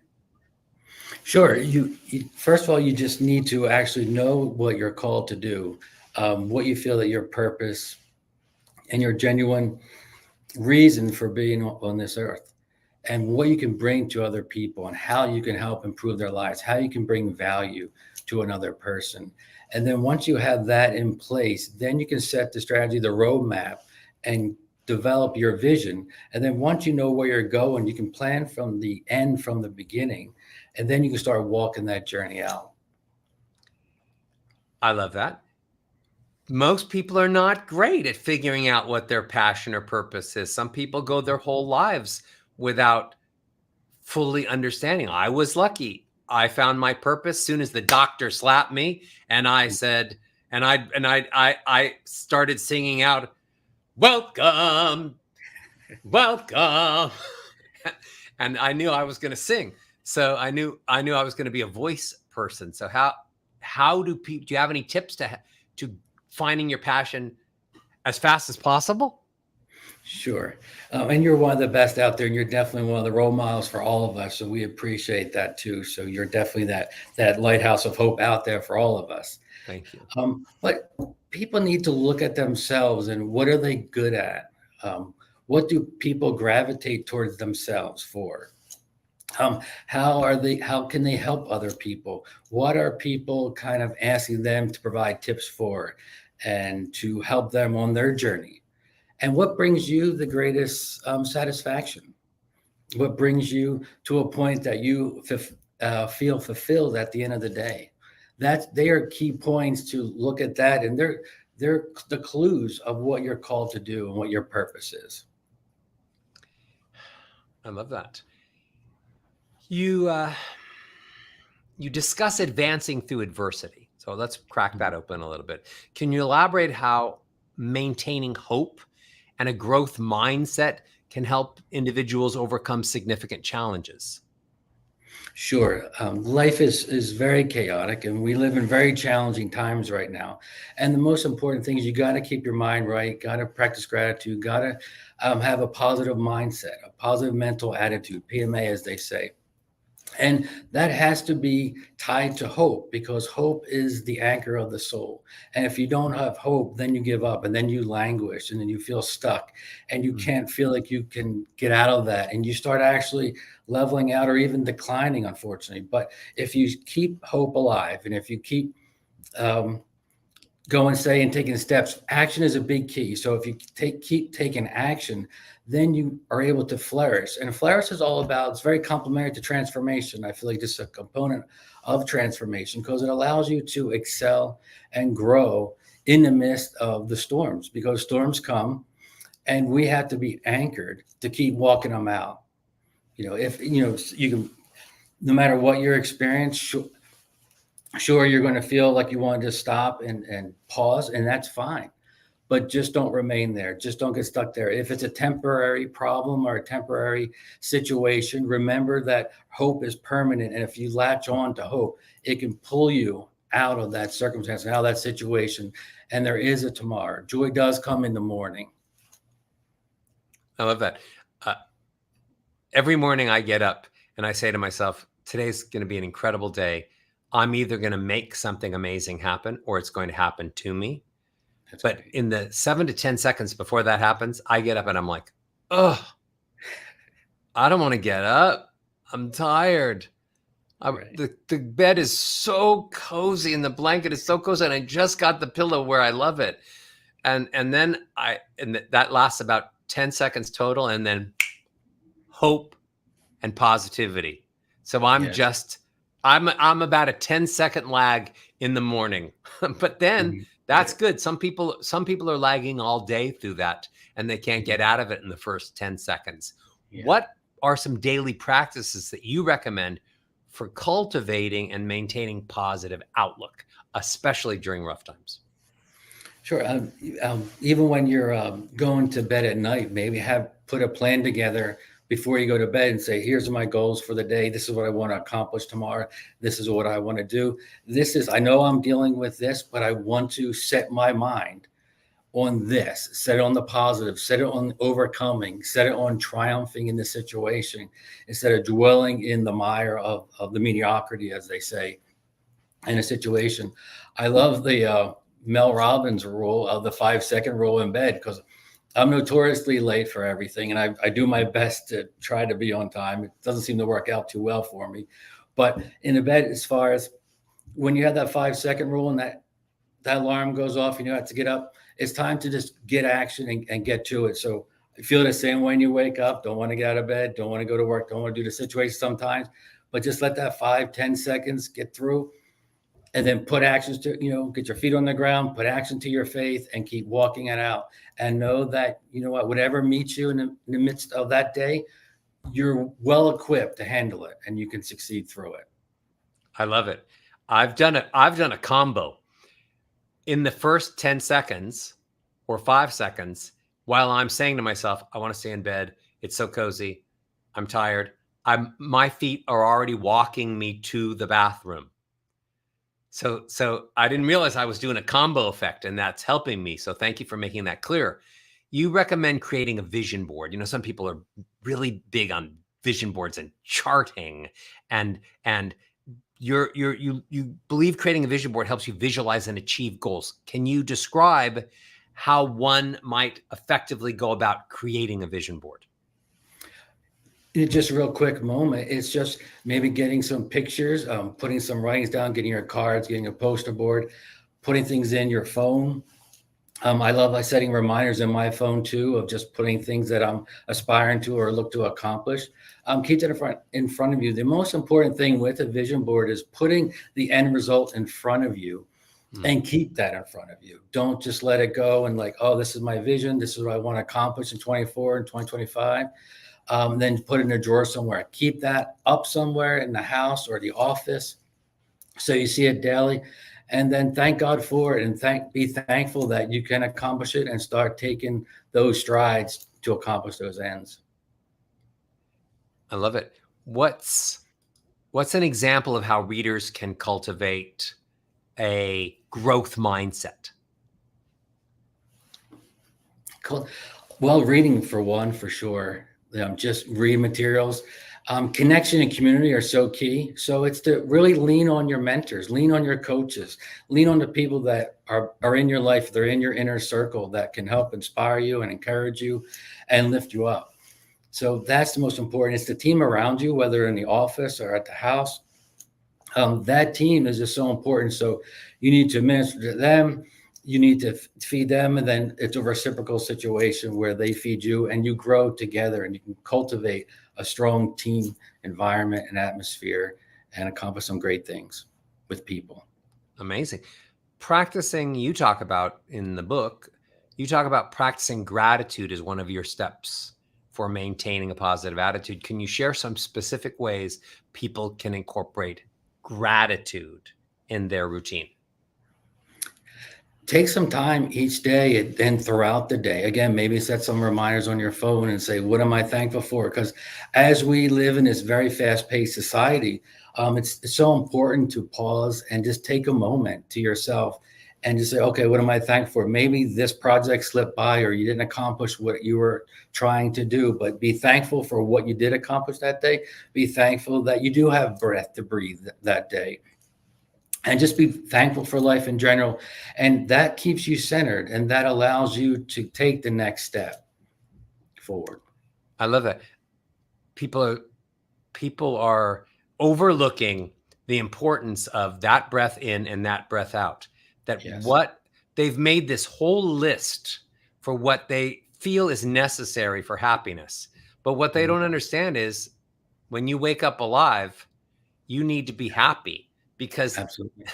because it's really hard to do things when you're dead. And it's really, and whatever is on the list after I'm dead doesn't really matter. Doesn't matter. Because it's really hard to find that list and put your finger on it. And that just starting with I'm alive and I don't need any other reason to get me through the next 24 hours and 59 seconds today and be grateful and happy. Right. Let me ask you this as the last question. What inspired you to write your chapter in For the Love of Transformation? What inspired you to do it? Well, I have to go back to 2020 and the Voice of Success virtual events with you. Just being a part of them year after year, they were just so inspiring. I knew my career was kind of going more that I would have to speak more in public and then through Zooms. And I felt like I was lagging behind. So I know I need to close the gap and straighten the curve there a little bit. And I feel like I was led to you. And you were just inspiring, you're encouraging, and you just always encourage us that we could do it, even if we were over here and overlooked or in a situation that you felt like you didn't matter. You made people feel that they did matter. Their voice does matter, like you always say, and that you can take that step forward. So I think that was one of the keys that really was inspiring to put this chapter together and be a part of this book. And I count it a true honor and a privilege to be a part of this book and with you, and even be a part of this interview. I'm very grateful and very thankful to you. And you've changed a lot of lives, and I'm definitely one of those. Oh, you are amazing, and clearly have so much to share with other people. I really advise people to buy the book today.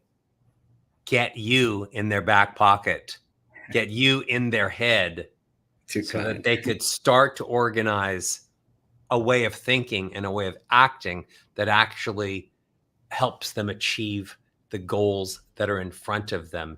You know, they're in life to succeed, to be happy, to be fulfilled, to find your passion. You need a combination of creativity, but you also need structure. Yeah. So it's very difficult sometimes for creatives to think in terms of, oh, put my foot here. Oh, then put my foot here. And then put my foot here when I just want to dance. Right. Right. So thank you so much. How can people get in touch with you? Because I'm sure they're going to want to contact you. Just real simple, flourish.life. And we can get in contact with people that way. Flourish.life. Thank you so much for everything kind that you've said to me about me and all the great advice. And I look forward to seeing you soon. Same here. Thank you so much, Roger. Okay. Wow. Moving and grooving. My next author is Linda Ray Poleas. She's a coach with years of experience helping individuals break up. We're She bringing is not. Kathleen in. She's She ready. is what? Kathleen is ready. Oh, awesome. Kathleen is ready. Okay, let me go back to my Kathleen notes. I'm so happy. Now, Hello. right? Are you able to hear me? Yeah. Good. I'm so happy to hear you. Yay. So Yeah, you good see, to- all technical issues are surmountable. Okay. So Kayla was a big help. Yeah. So your chapter in the book is falling in love with the path. Yes. Okay. So you share your journey of reclaiming yourself by rediscovering your passion for music and how that helped you overcome self-doubt. What was the most surprising or rewarding part of your journey? I think the most surprising thing is that if someone had said to me 5 years ago, 6 years ago, that I would be doing the things I'm doing now, I would not have believed them. I never would have believed that, because I wouldn't have thought I was capable of doing what I'm doing. So I think that's been the biggest surprise. And I want to echo what Dominic shared in the interview before, that you were such an influence in that, Roger. And I want to thank you for that. Not just an influence, but I would say that you altered the course of my life, because I started this new path that's been surprising every step of the way. So just immense thank you. My pleasure. Then that path is the music path, or that path is the Yeah. author path? Really, yeah, both. But music for sure, I think, has been the bigger surprise, because I've been writing, presenting, teaching for a number of years. The whole rock band, starting a rock band at age 60 was, I would not have thought I'd be doing that. I can't wait to break that down too. That's amazing, because I mean, most people at 60 are thinking about, wow, how soon can I retire? Only to then retire and think, how soon can I go back to work? But they're still thinking about, how can I retire? So to create a new life at 60, you look at amazing women that you're following in the footsteps of. My student Louise Hay, who created Hay House Publishing, an empire, the biggest self-help publishing company in the world, and didn't even start to think about it until she was like in her 60s. Wow. So Yeah. in your chapter, you discuss the importance of aligning the vision with activating strengths. So can you share some practical steps on how readers can take to identify and engage what their inner strengths are that they may not even be aware of? Yeah, I think sometimes it's intentional. Given the situation, we might ask ourselves what strength is most needed in this moment. Maybe it's self-compassion, maybe it's courage, maybe it's patience, whatever it is. So asking ourselves that, and then maybe noticing those times when we are really organized. We sometimes tell ourselves, like, I'm not organized, or I'm not good with this or that, but catching ourselves in those moments when we are, and then practicing, the daily practice of utilizing those strengths. Can I share one of the free gifts? Would you mind if I mention that? Please. One of the free gifts at the end of the chapter is this workbook, if you can see that.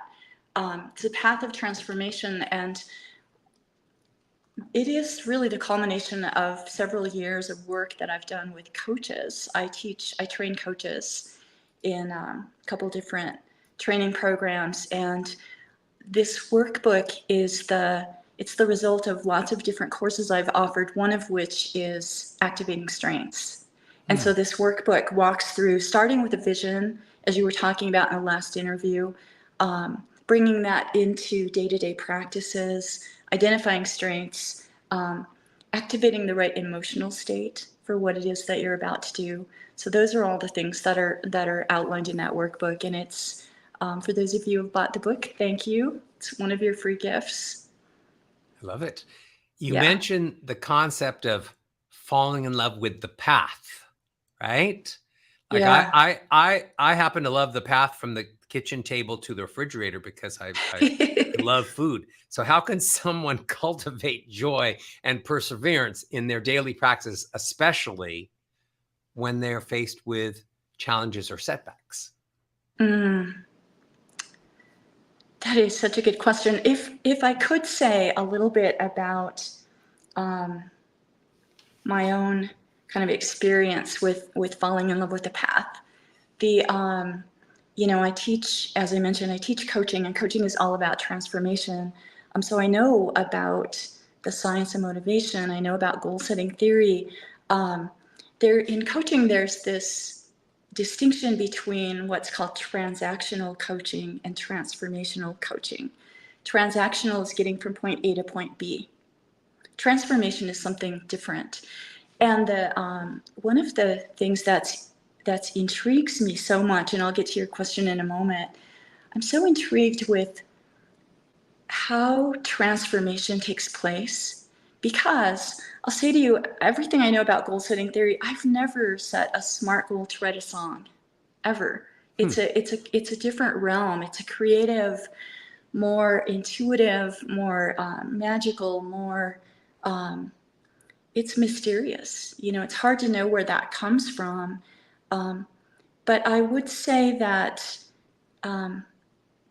practicing being fully in the moment, so that it's not so much about the outcome. It's not, the goal is important. Yes, you have a goal, but you want to be living the moments in between. We don't want to sidestep all of and that's going to be not only the joyful moments, but the challenges.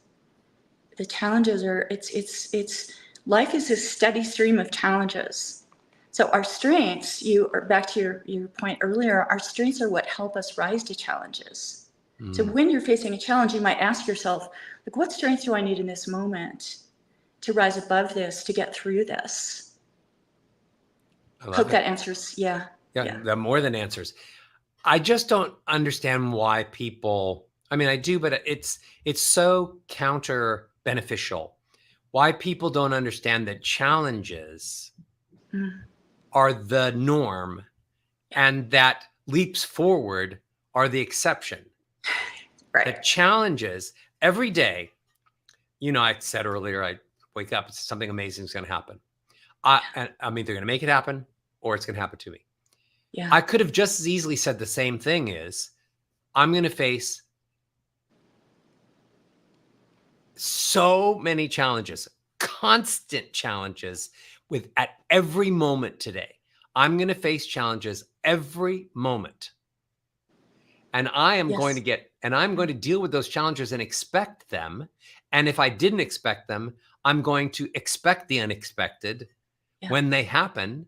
Yeah. And none of those challenges are going to surprise me, so that my incredible day that I'm going to have is going to be how well I then create strength and power and focus and joy and gratitude to step on top of those challenges.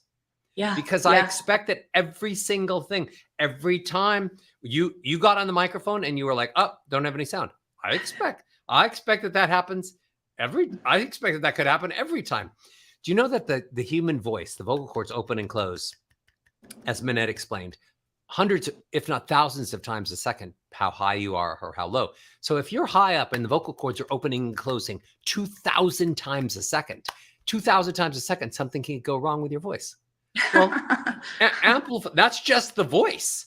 What about everything else that every breath you take, everything you eat, everything you think, every person you meet, everything you touch? What about the variables of something going wrong every second? When nothing goes wrong, you're the luckiest person in the world. Right. And at the end of the day, I judge my success and my gratitude by how I overcame the challenges that I knew were going to be there. And thank goodness, thank the divine that it didn't challenge me every single second. Yeah. Okay. So wise. You encourage readers to connect with their inner wisdom and set clear intentions. So what's the first step with that? I'd say visioning. And so the second free gift, that if you buy the book this weekend, those of you that have purchased the book, there's a video that I did on the science, the art, and the practice of visioning. Because the science is so compelling. It's laying down those neural pathways. We can use visioning in big ways, in small ways. And then the art of it, the art of visioning is really that realm, again, of the imagination, the realm of emotion, the realm of intuition. It's so I explore both of those in that webinar, and it's free just this weekend. So thank you again for those of you who bought the book. Thank you for hanging out with us. Oh, we love our new friends. Your journey back to music was clearly a significant transformation. What advice would you give to someone who wants to reconnect with a forgotten passion or dream, but feels overwhelmed by self-doubt or feels confined by the situation, their life situation that they're in at that moment? Such powerful questions. I would say for me, and I think every situation might be different. For me, it's a combination of playfulness, which you exemplify. When I did the 3-day training with you, you were so playful, and I try to bring that into for sure into the creative realm. It's where I, set aside whatever is on my to-do list and just be playful. And there are, when you're writing a song, there's not really any wrong way to do it, so it's just a very open. And then there's also the discipline, and I think you spoke of that earlier, the discipline of getting yourself into a daily practice that moves you forward, regardless of what it is that you are hoping to transform. Maybe you're writing a novel, you need to commit to that daily practice of writing. Yeah. I love it. Yeah. You're a great question answer. I mean, again, I'm very playful, and I attach that to gratefulness and hope and joy, right? But again, if you look at my background, as fun as I thought singing was and using my voice, I was still the one practicing for 4 hours a night. 4 hours every single day. I'd come home from school, I'd do my homework, and then I would practice my voice for 4 hours. I do an hour of vocal exercises. I do an hour of studying whatever language I was trying to sing in for the opera I was doing. I do an hour of singing one style, and then I do another hour of singing all other different styles. So every single day from being 13 years old, I was practicing 4 hours a day. So it's I don't survive and prosper by just joy. I just have a positive attitude and things will happen. Yeah. I put my positive attitude in making the practice time there. Yeah. And again, I mean, look at people like Pavarotti, who was, I don't even know what job he was doing before. Imagine being the greatest singer in the world, tenor singer in the world, Pavarotti, and not be thinking you're a singer early on in life. He didn't even come to singing until he was like in his 30s or something, I remember the story. And can you imagine being 25 years old, being Luciano Pavarotti, and not thinking I'm a singer or I should be a singer? I mean, geez, right? So there's all this stuff inside of us, right? So look, I know people are going to want to talk to you and contact you. So how do they reach you? Yeah, you can email me. It's Kathleen at Embody Change Coaching. And I'd love to hear from you. I'd love to hear what you're up to. I hope that you enjoy the workbook, the video webinar, if you get to see that. Roger, I just want to say thank you. I know you've heard that many times today. You are a positive force in the world. Thank you for all you do. Thank you so much. You're welcome, and thank you. And you are a perfect example of what Marta spoke about, because you, at any age, are so beautiful inside that your outside matches it perfectly. So thank you for being Marta's poster adult. And I'll talk to you. And I'll talk to you soon. Yeah, thank you so much. Thank you again for tuning in. Roger, thank you. Bye-bye. Thank you so much. All right. My next guest author is Linda Ray Peleus. Okay.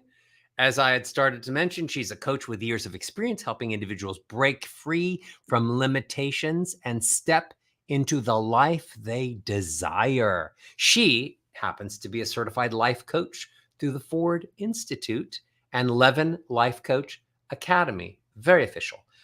She happens to be a certified Roger Love method coach for speakers. I've heard Roger's a very, very nice person. She holds advanced degrees in vocal performance. Linda Ray empowers clients to connect to the voice of their heart for full expression and feeling and feeling heard. Her compassionate approach fosters a very, very safe environment for profound transformations. Please welcome Linda Ray Peleas. Welcome. Thank you, Roger. I'm so honored to be here. It's actually Linda Ray Polaha. Polaha, is my even last- better, because it Polaha. sounds funner. Yeah, you can go Polaha. I Or you can apologize, use and it I as a and I vocal should know that. exercise. I always say I'm terrible with names and really good with remembering people's voices. But I will never forget Polaha because it is so much more fun to say. Your chapter is called Own Your Voice and Live REAL. So we're going to learn all about that. You share your journey of losing and then reclaiming your voice after a devastating vocal surgery. You highlight the importance of being rooted in your truth and expressing yourself authentically and living a life that's grounded in self-awareness and self-acceptance. You introduce REAL framework as a guide to help others connect with their inner voice and live a more true life. You talk about the transformative power of self-connection and the liberation that comes from owning one's voice. And we want to know all about that. So look, you mentioned the profound journey of reclaiming your voice after surgery. Can you share about that experience and the self-awareness and inner healing, how that played a crucial role in the process? Sure. Roger, this is really the first time that I've shared publicly losing my voice through surgery. And even though it happened almost 30 years ago, it still affects me. And being here with you is, I don't know, a dream come true, I'll say. When I met you, I think it was 7 years ago, I would never have dreamed that I would be here. And as I went through that process, I never believed that I would ever be in that situation where I had lost my voice. I was on the launching pad to have a full operatic career, really wanted to go international, do the whole thing, super excited. And then boom, no voice. And it was very devastating. And it took me a long time to come back from that. It was not until I met Nancy Levin, who is my coach and mentor, who helped me understand that it was really my inner voice that was missing. From all the different traumas and life circumstances, I didn't really feel like it was safe to be heard. So even though I was trying to make the most sound possible, really, right, without electronic help, singing opera, I had this commitment inside to silence, to invisibility. And that was at direct conflict. So even though I'm trying to make a sound, I'm sabotaging myself.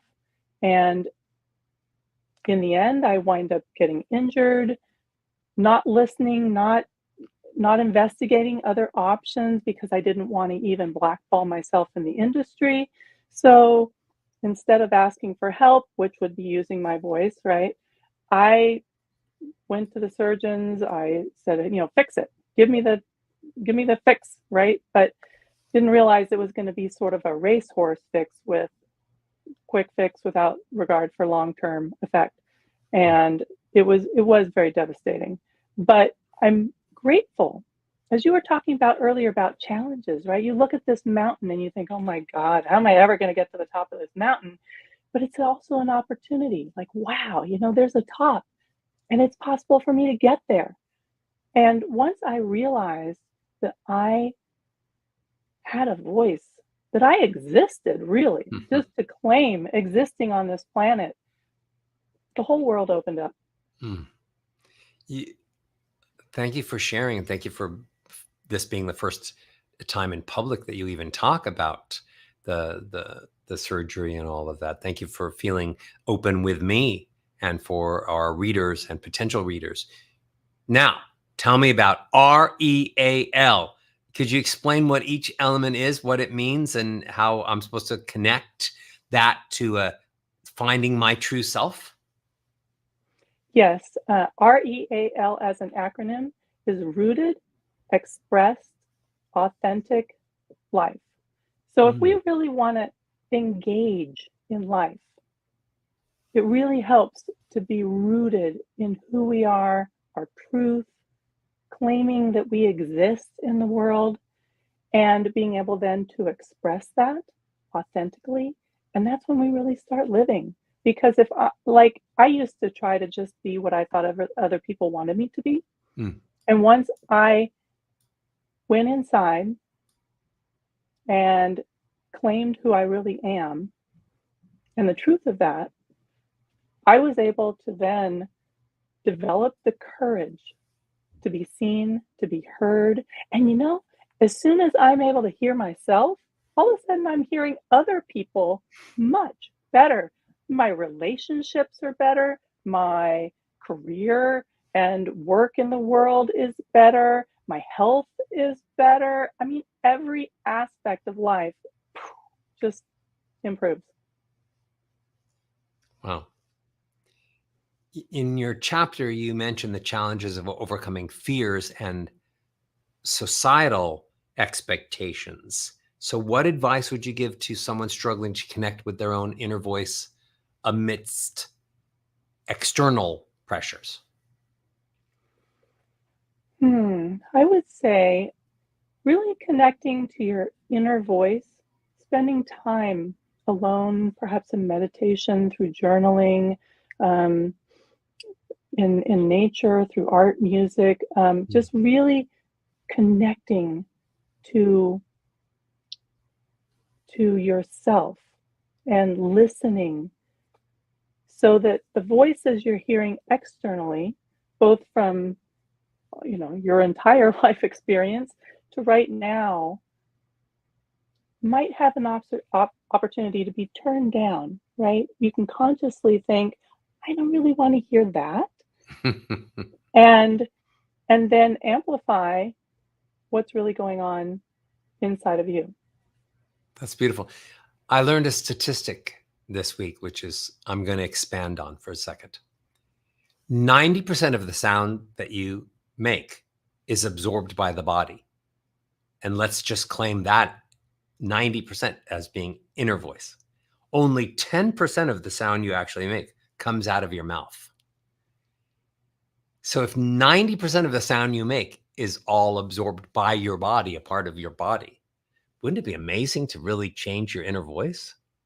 Because absolutely, who actually feels you the most? You do.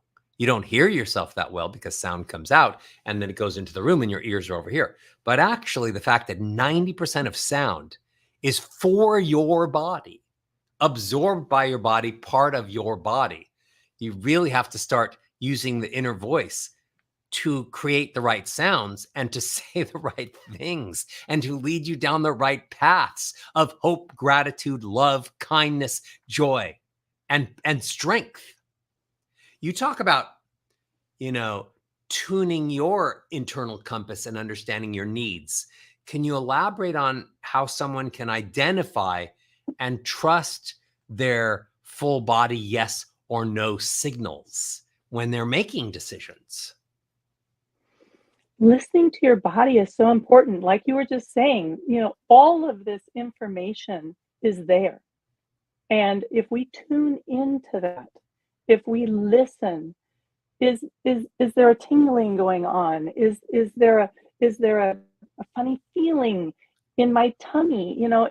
Is my breath way up here and fluttery and not down low? I mean, how are you really experiencing the different stimulus in your life and all the senses, your sight, your hearing, touch, smell, taste, all of it is giving you information that can then inform you and help you understand how you're responding to this. So if there's something going on that really feels like, oh, this is definitely not for me, then you're going to feel that in your body. That's like a no. But something else might be like, ooh, I want to hear more. Wow, just, yeah, bring it on. There's this certain excitement and aliveness that comes up in your body. And that would, for me, be a yes. Love it. You touched on breath being a way to connect to your inner voice. What techniques do you have for practicing the type of breathing that would enhance self-expression? Oh, breath is everything. As I'm talking to the master, without breath, there's no voice. And no There's life. no vibration, there's no life, there's no anything, right? So, I start with, box breathing, breathing in for, holding for, out for, holding for, or, which is very common with yoga and other methodologies, right? There's bringing in breaths through your nose and out through your mouth consciously, and then doing it on a sustained S or on a something that keeps the breath going, so there's a consistent flow of air that connects to the lower part of your body, where instead of it being sort of this kind of a breath, it's a relaxed kind of a breath. I love that. I love that you talk about Nancy Levin and how her coaching was pivotal in your journey. What was an insight or breakthrough you experienced during your time working with her? I don't think we have enough time to go into. It was such a profound transformation.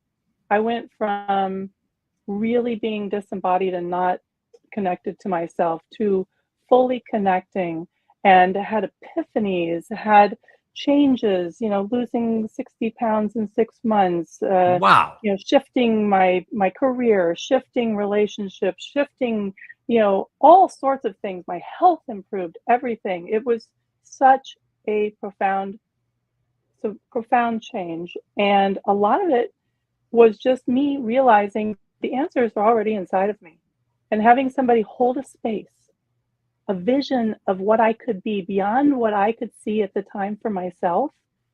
And then just being there to hold my hand as I moved forward, making one choice at a time that improved my life. You are a joy. May the people who buy this book and don't have this phlegm, may they learn so much from you and from the other authors, that they are telling stories like this. I read her chapter and I changed my life. I read his chapter and it changed my life. All possible because all of the change that you seek, like you said, is right there inside of you. Sometimes you just need someone to throw out their fishing line with the bait and you just chase it. And then you realize you're the fish. You have all the power in you. Thank you so much. How do people connect with you? Because I'm sure they're going to want to talk to you more. You can visit my website, lindaraypalaha.com, or reach me by email, lindaray@lindaraypalaha.com.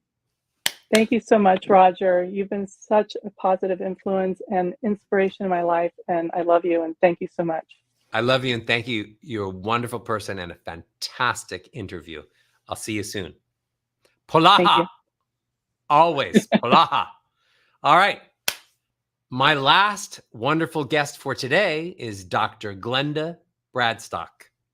So she is a doctor of chiropractic and functional nutrition with, I know she looks only 36, but she's had 42 years of experience. She specializes in addressing chronic health issues through comprehensive testing and personal care plans. And Dr. Bradstock is also a co-author of the best-selling book, Thinking on Purpose, not porpoise, but purpose, a 15-day plan to a smarter life. Brenda just happens to also be a certified dream builder coach who is very passionate about holistic health and empowering her patients. Please welcome my friend, Dr. Glenda Bradstock. Thank you, Roger. That was very gracious. This is such an honor to be here. And I just want to say at the outset, these 12 weeks have been a joy, something to look forward to every time we met, getting to know the co-authors that we all joined together. And thank goodness for Michael, Kayla, Abby, and the rest of the crew. Brilliant technological support. This couldn't have happened without you guys. Thank you so much. And Roger, it's been a gift of a lifetime to have run across you in my life at the time I needed you the most. Oh, thank you so much. Beautiful, beautiful words, beautiful person. Okay, your chapter in our book is called Chances and Choices. Okay, I already love the title. You detail your journey of transformation following a severe car accident that ended your initial career in photography, and how a chance visit to a chiropractor led to your recovery and a new career and a new life calling, and how you later had to face a debilitating medical error, but you refused to accept the grim prognosis, and how you used holistic methods to get well. You talk about nutrition, hydration, exercise, sleep, nature, breathing, meditation, and visualization, how those things can help you achieve and maintain optimal health. Okay, lots to chat with. Can you share more about the car accident first? Let's get that out of the way. That changed your life and how it led you to discover chiropractic care as your new passion. I hit my head in a door the other day, but I'm still a voice coach. Tell me. Well, I was coming back from a wedding of a friend of mine that was also a photographer, and it was raining and there was a lot of stop and go traffic. And unfortunately, a friend was in the car. Well, thankfully he was in the car, but we were talking and I looked up, and with the water on the windshield, it looked like the people in front of me were very close. So I slammed on the brakes. And in Texas, we have a lot of oil under the ground and it gets very slippery when it's wet. And so what happened, my car started spinning and spinning and spinning. It hit, I think the hubcaps flew off. I think it was damaged on every side of the car. My seat collapsed and my head hit the buckle on the door frame for the seatbelt, and my head just exploded. Well, at that point, I guess someone saw the accident, called an ambulance, and my friend, who was also a photographer, facilitated getting me to the hospital and with the ambulance. And so that was how that happened. Then, as luck would have it, I had a friend who I had known years ago. When I first lived in Dallas, I had moved out to California, but on coming back, we had talked a little bit and talked about getting together, but never had realized that. He called me up while I was in my recovery, and shaved head, bandaged like a mummy. And he said, "Would you like to go for coffee sometime and catch up?" And so I said, "Well, give me a little bit of time and I'll see what I can do." And so we went on this ride. We were going to go have coffee and just talk. And he said, "Well, on my way, I have to stop at my doctor's." And I thought, it's Saturday. What doctor works on a Saturday? And it turned out to be Dr. Ramey. And he went in and got his treatment, and Dr. Ramey came out and stuck his head in the waiting room and said, "Next." And I was the only one there. So I went, "Ooh." And so I went in and we started talking, and it was just brilliant. I had been raised in a medical family, but both of my parents were farm kids. So I knew basics like food and activity and positive thinking were all vital to your health. But this component of chiropractic had never come my way. And so I went back with my mother, because I totaled my car, of course, and she was a nurse, and we were sitting there looking at x-rays with Dr. Ramey. And I looked over at my mother, and she was nodding her head, and she realized what he was saying, and it made sense to me too. The visual was just so obvious. So I went back for 3 months, and or longer. It just seemed like nothing compared to what I was looking forward to, because they had just said, here, there's nothing we can do, just take these prescriptions. And I'm not good with prescriptions. And so I didn't want to take anything that made me sleepy or drowsy or whatever. So this was a dream come true. And then the more I thought about it, the more I thought, this is so much more important and profound than making pretty pictures. And so I would go to Dr. Ramey's office. I would sit and watch him treat patients. And finally I said, how do I become what you are? How do I become you? And he said, well, this, and this. So I started out, I already had 1 degree, but I had to get all the basic sciences. So I went back to school, waited tables at night, and I got all my pre-med work out of the way. And then I went down to Houston, and just things happened along the way that were absolutely unpredictable, that just were stepping stones to me getting the success I had in practice and the success I had in life. And I just feel so grateful to my friend that asked me for coffee, and the friend that had the wedding that day, because I never would have found a career that has been as fulfilling and rewarding as chiropractic and helping other people. Wow. Beautiful. Beautiful. You're so full of life and energy and hope. What inspired you to incorporate such a comprehensive range of holistic health practice into your patient care? You didn't just meet a chiropractor and realize you wanted to be that person. What you do is so much more. And so explain how you became so comprehensive in your holistic patient care. Well, as I said initially, I grew up in a family where eating right, being active, physically active, having a spiritual life in church or whatever. I started out drawing a lot of pictures and being very visual. It's not a wonder I ended up doing photography. But along the way, as I was going through chiropractic school, I went to every seminar I could possibly find to go to expand what I was doing and learn as I was there as a student. And they just had all kinds of people that would come in and speak to us, or they would have things in Houston, big city. People would come in for seminars. So I was always expanding my toolkit, so to speak. And I knew mindset was critical.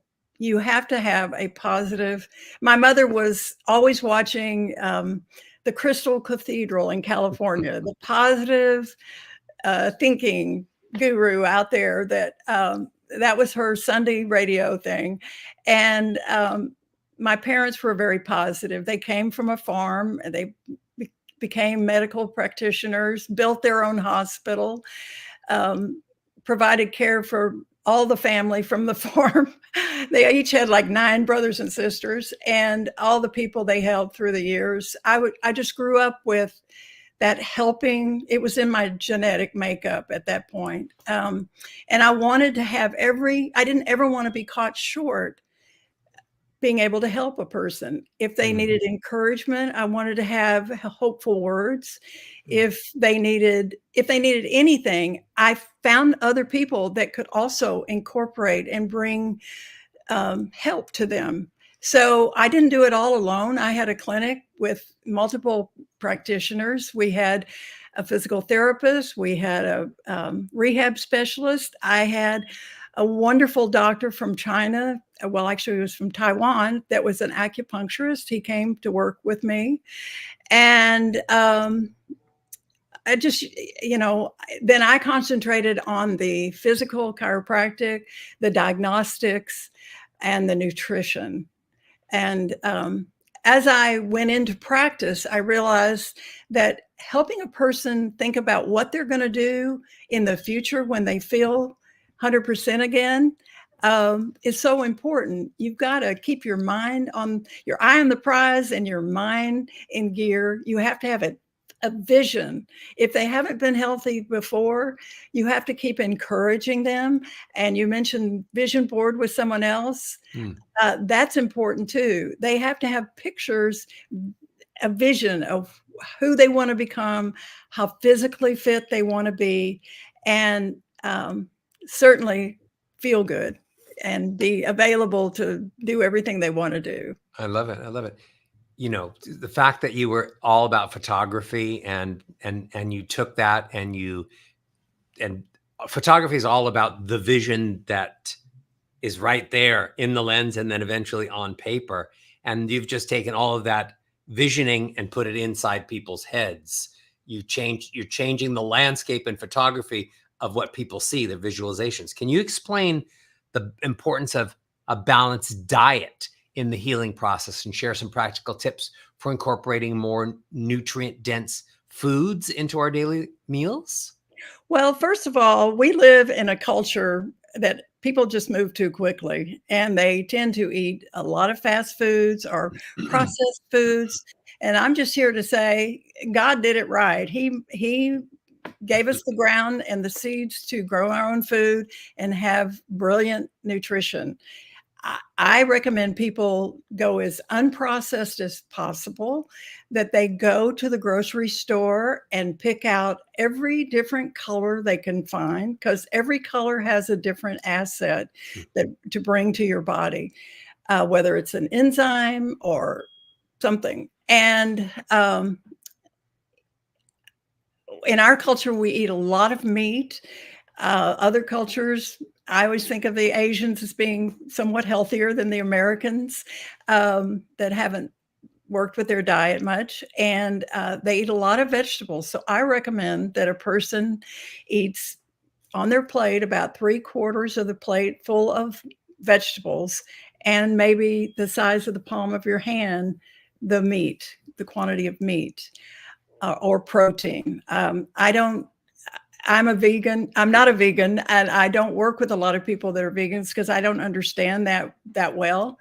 But I do work with anybody that is willing to look at their lifestyle, try some changes, improve what they do, whether it's increasing the amount of water they drink. If they sit all day and they're kind of rounded out in the shoulders, they're not breathing fully. You mentioned breath earlier with someone. The way to breathe fully is to have your shoulders back and your head upright and fill your lungs fully, because that is not only bringing in oxygen to keep your cells alive, but when you exhale, you're removing all the toxins and the byproducts of all the chemical activity going on in your body. Beautiful. Yes. You know, I want to talk to you always for longer than I get to talk to you. You're just so, you make everyone joy filled by filling every room with your joy. So thank you for being that person always. And So and I know that's not just, you weren't born like that. You made yourself into that person. I know viewers are going to want to connect with you. They're going to, of course, today buy this book so that they can get your information and 19 other amazing chapters, and they can get $1,000 in bonuses today and tomorrow. But how can they reach out to you specifically if they want to contact you more? Well, if they want to go to my website, it's vibrant-living.net, and they can ask me any question and I'll get back to them. And I just want to say the bonuses with each chapter are such an extra gift. And I hope the gifts that I am giving you as part of my chapter will inspire you to live a fuller life, a healthier life by what you eat and the activity you do to keep your body healthy and active. Beautiful. I appreciate you, and thank you so much. You are last but certainly never least to the 9 other authors that were here today. Thank each of you. Thank you all the viewers for being part of our day 1 of book interviews. We've got 10 more authors coming up tomorrow. In case you didn't realize it, the price of that book is like $6. Yes. Why did we make a book for $6? Do you think we made it so that we could make profit from it? Do you think I care about the profit that's going to come from a $6 book? No, because there isn't any profit that comes to us from a $6 book. It costs money to make books. We did it because we have ideas worth spreading, worth sharing. We have knowledge that we want to share. And writing a book like this is each one of the author's gifts to the public who can't afford to come and spend thousands of dollars to work with me and hundreds or thousands of dollars to work with all of the other authors. We wanted to share our message so that each person who reads this book and learns from it and transforms has a better life and can help other people.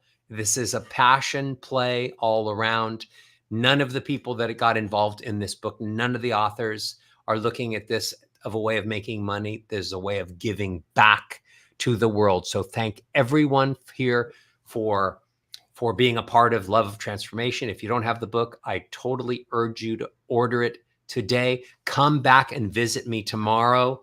Michael, thank you so much for being the publisher, and you and Kayla being the glue in your team, and Abby, the editing, and all of the wonderful, wonderful help that you've been through this process.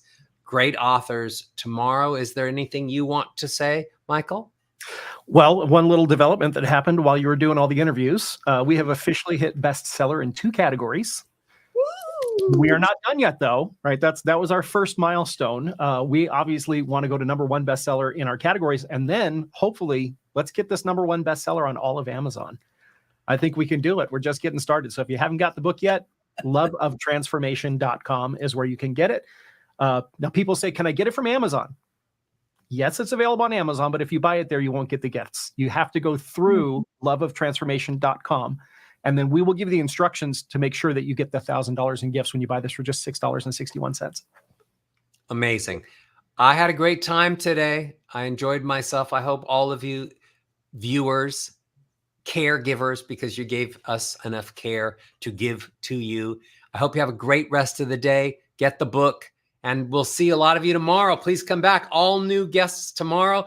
Thank you, Team Authority Alliance Publishing. Thank you, Team Love, for everything that you've done to help us get to this point. I'm Roger Love, sending love, and I'll see you tomorrow.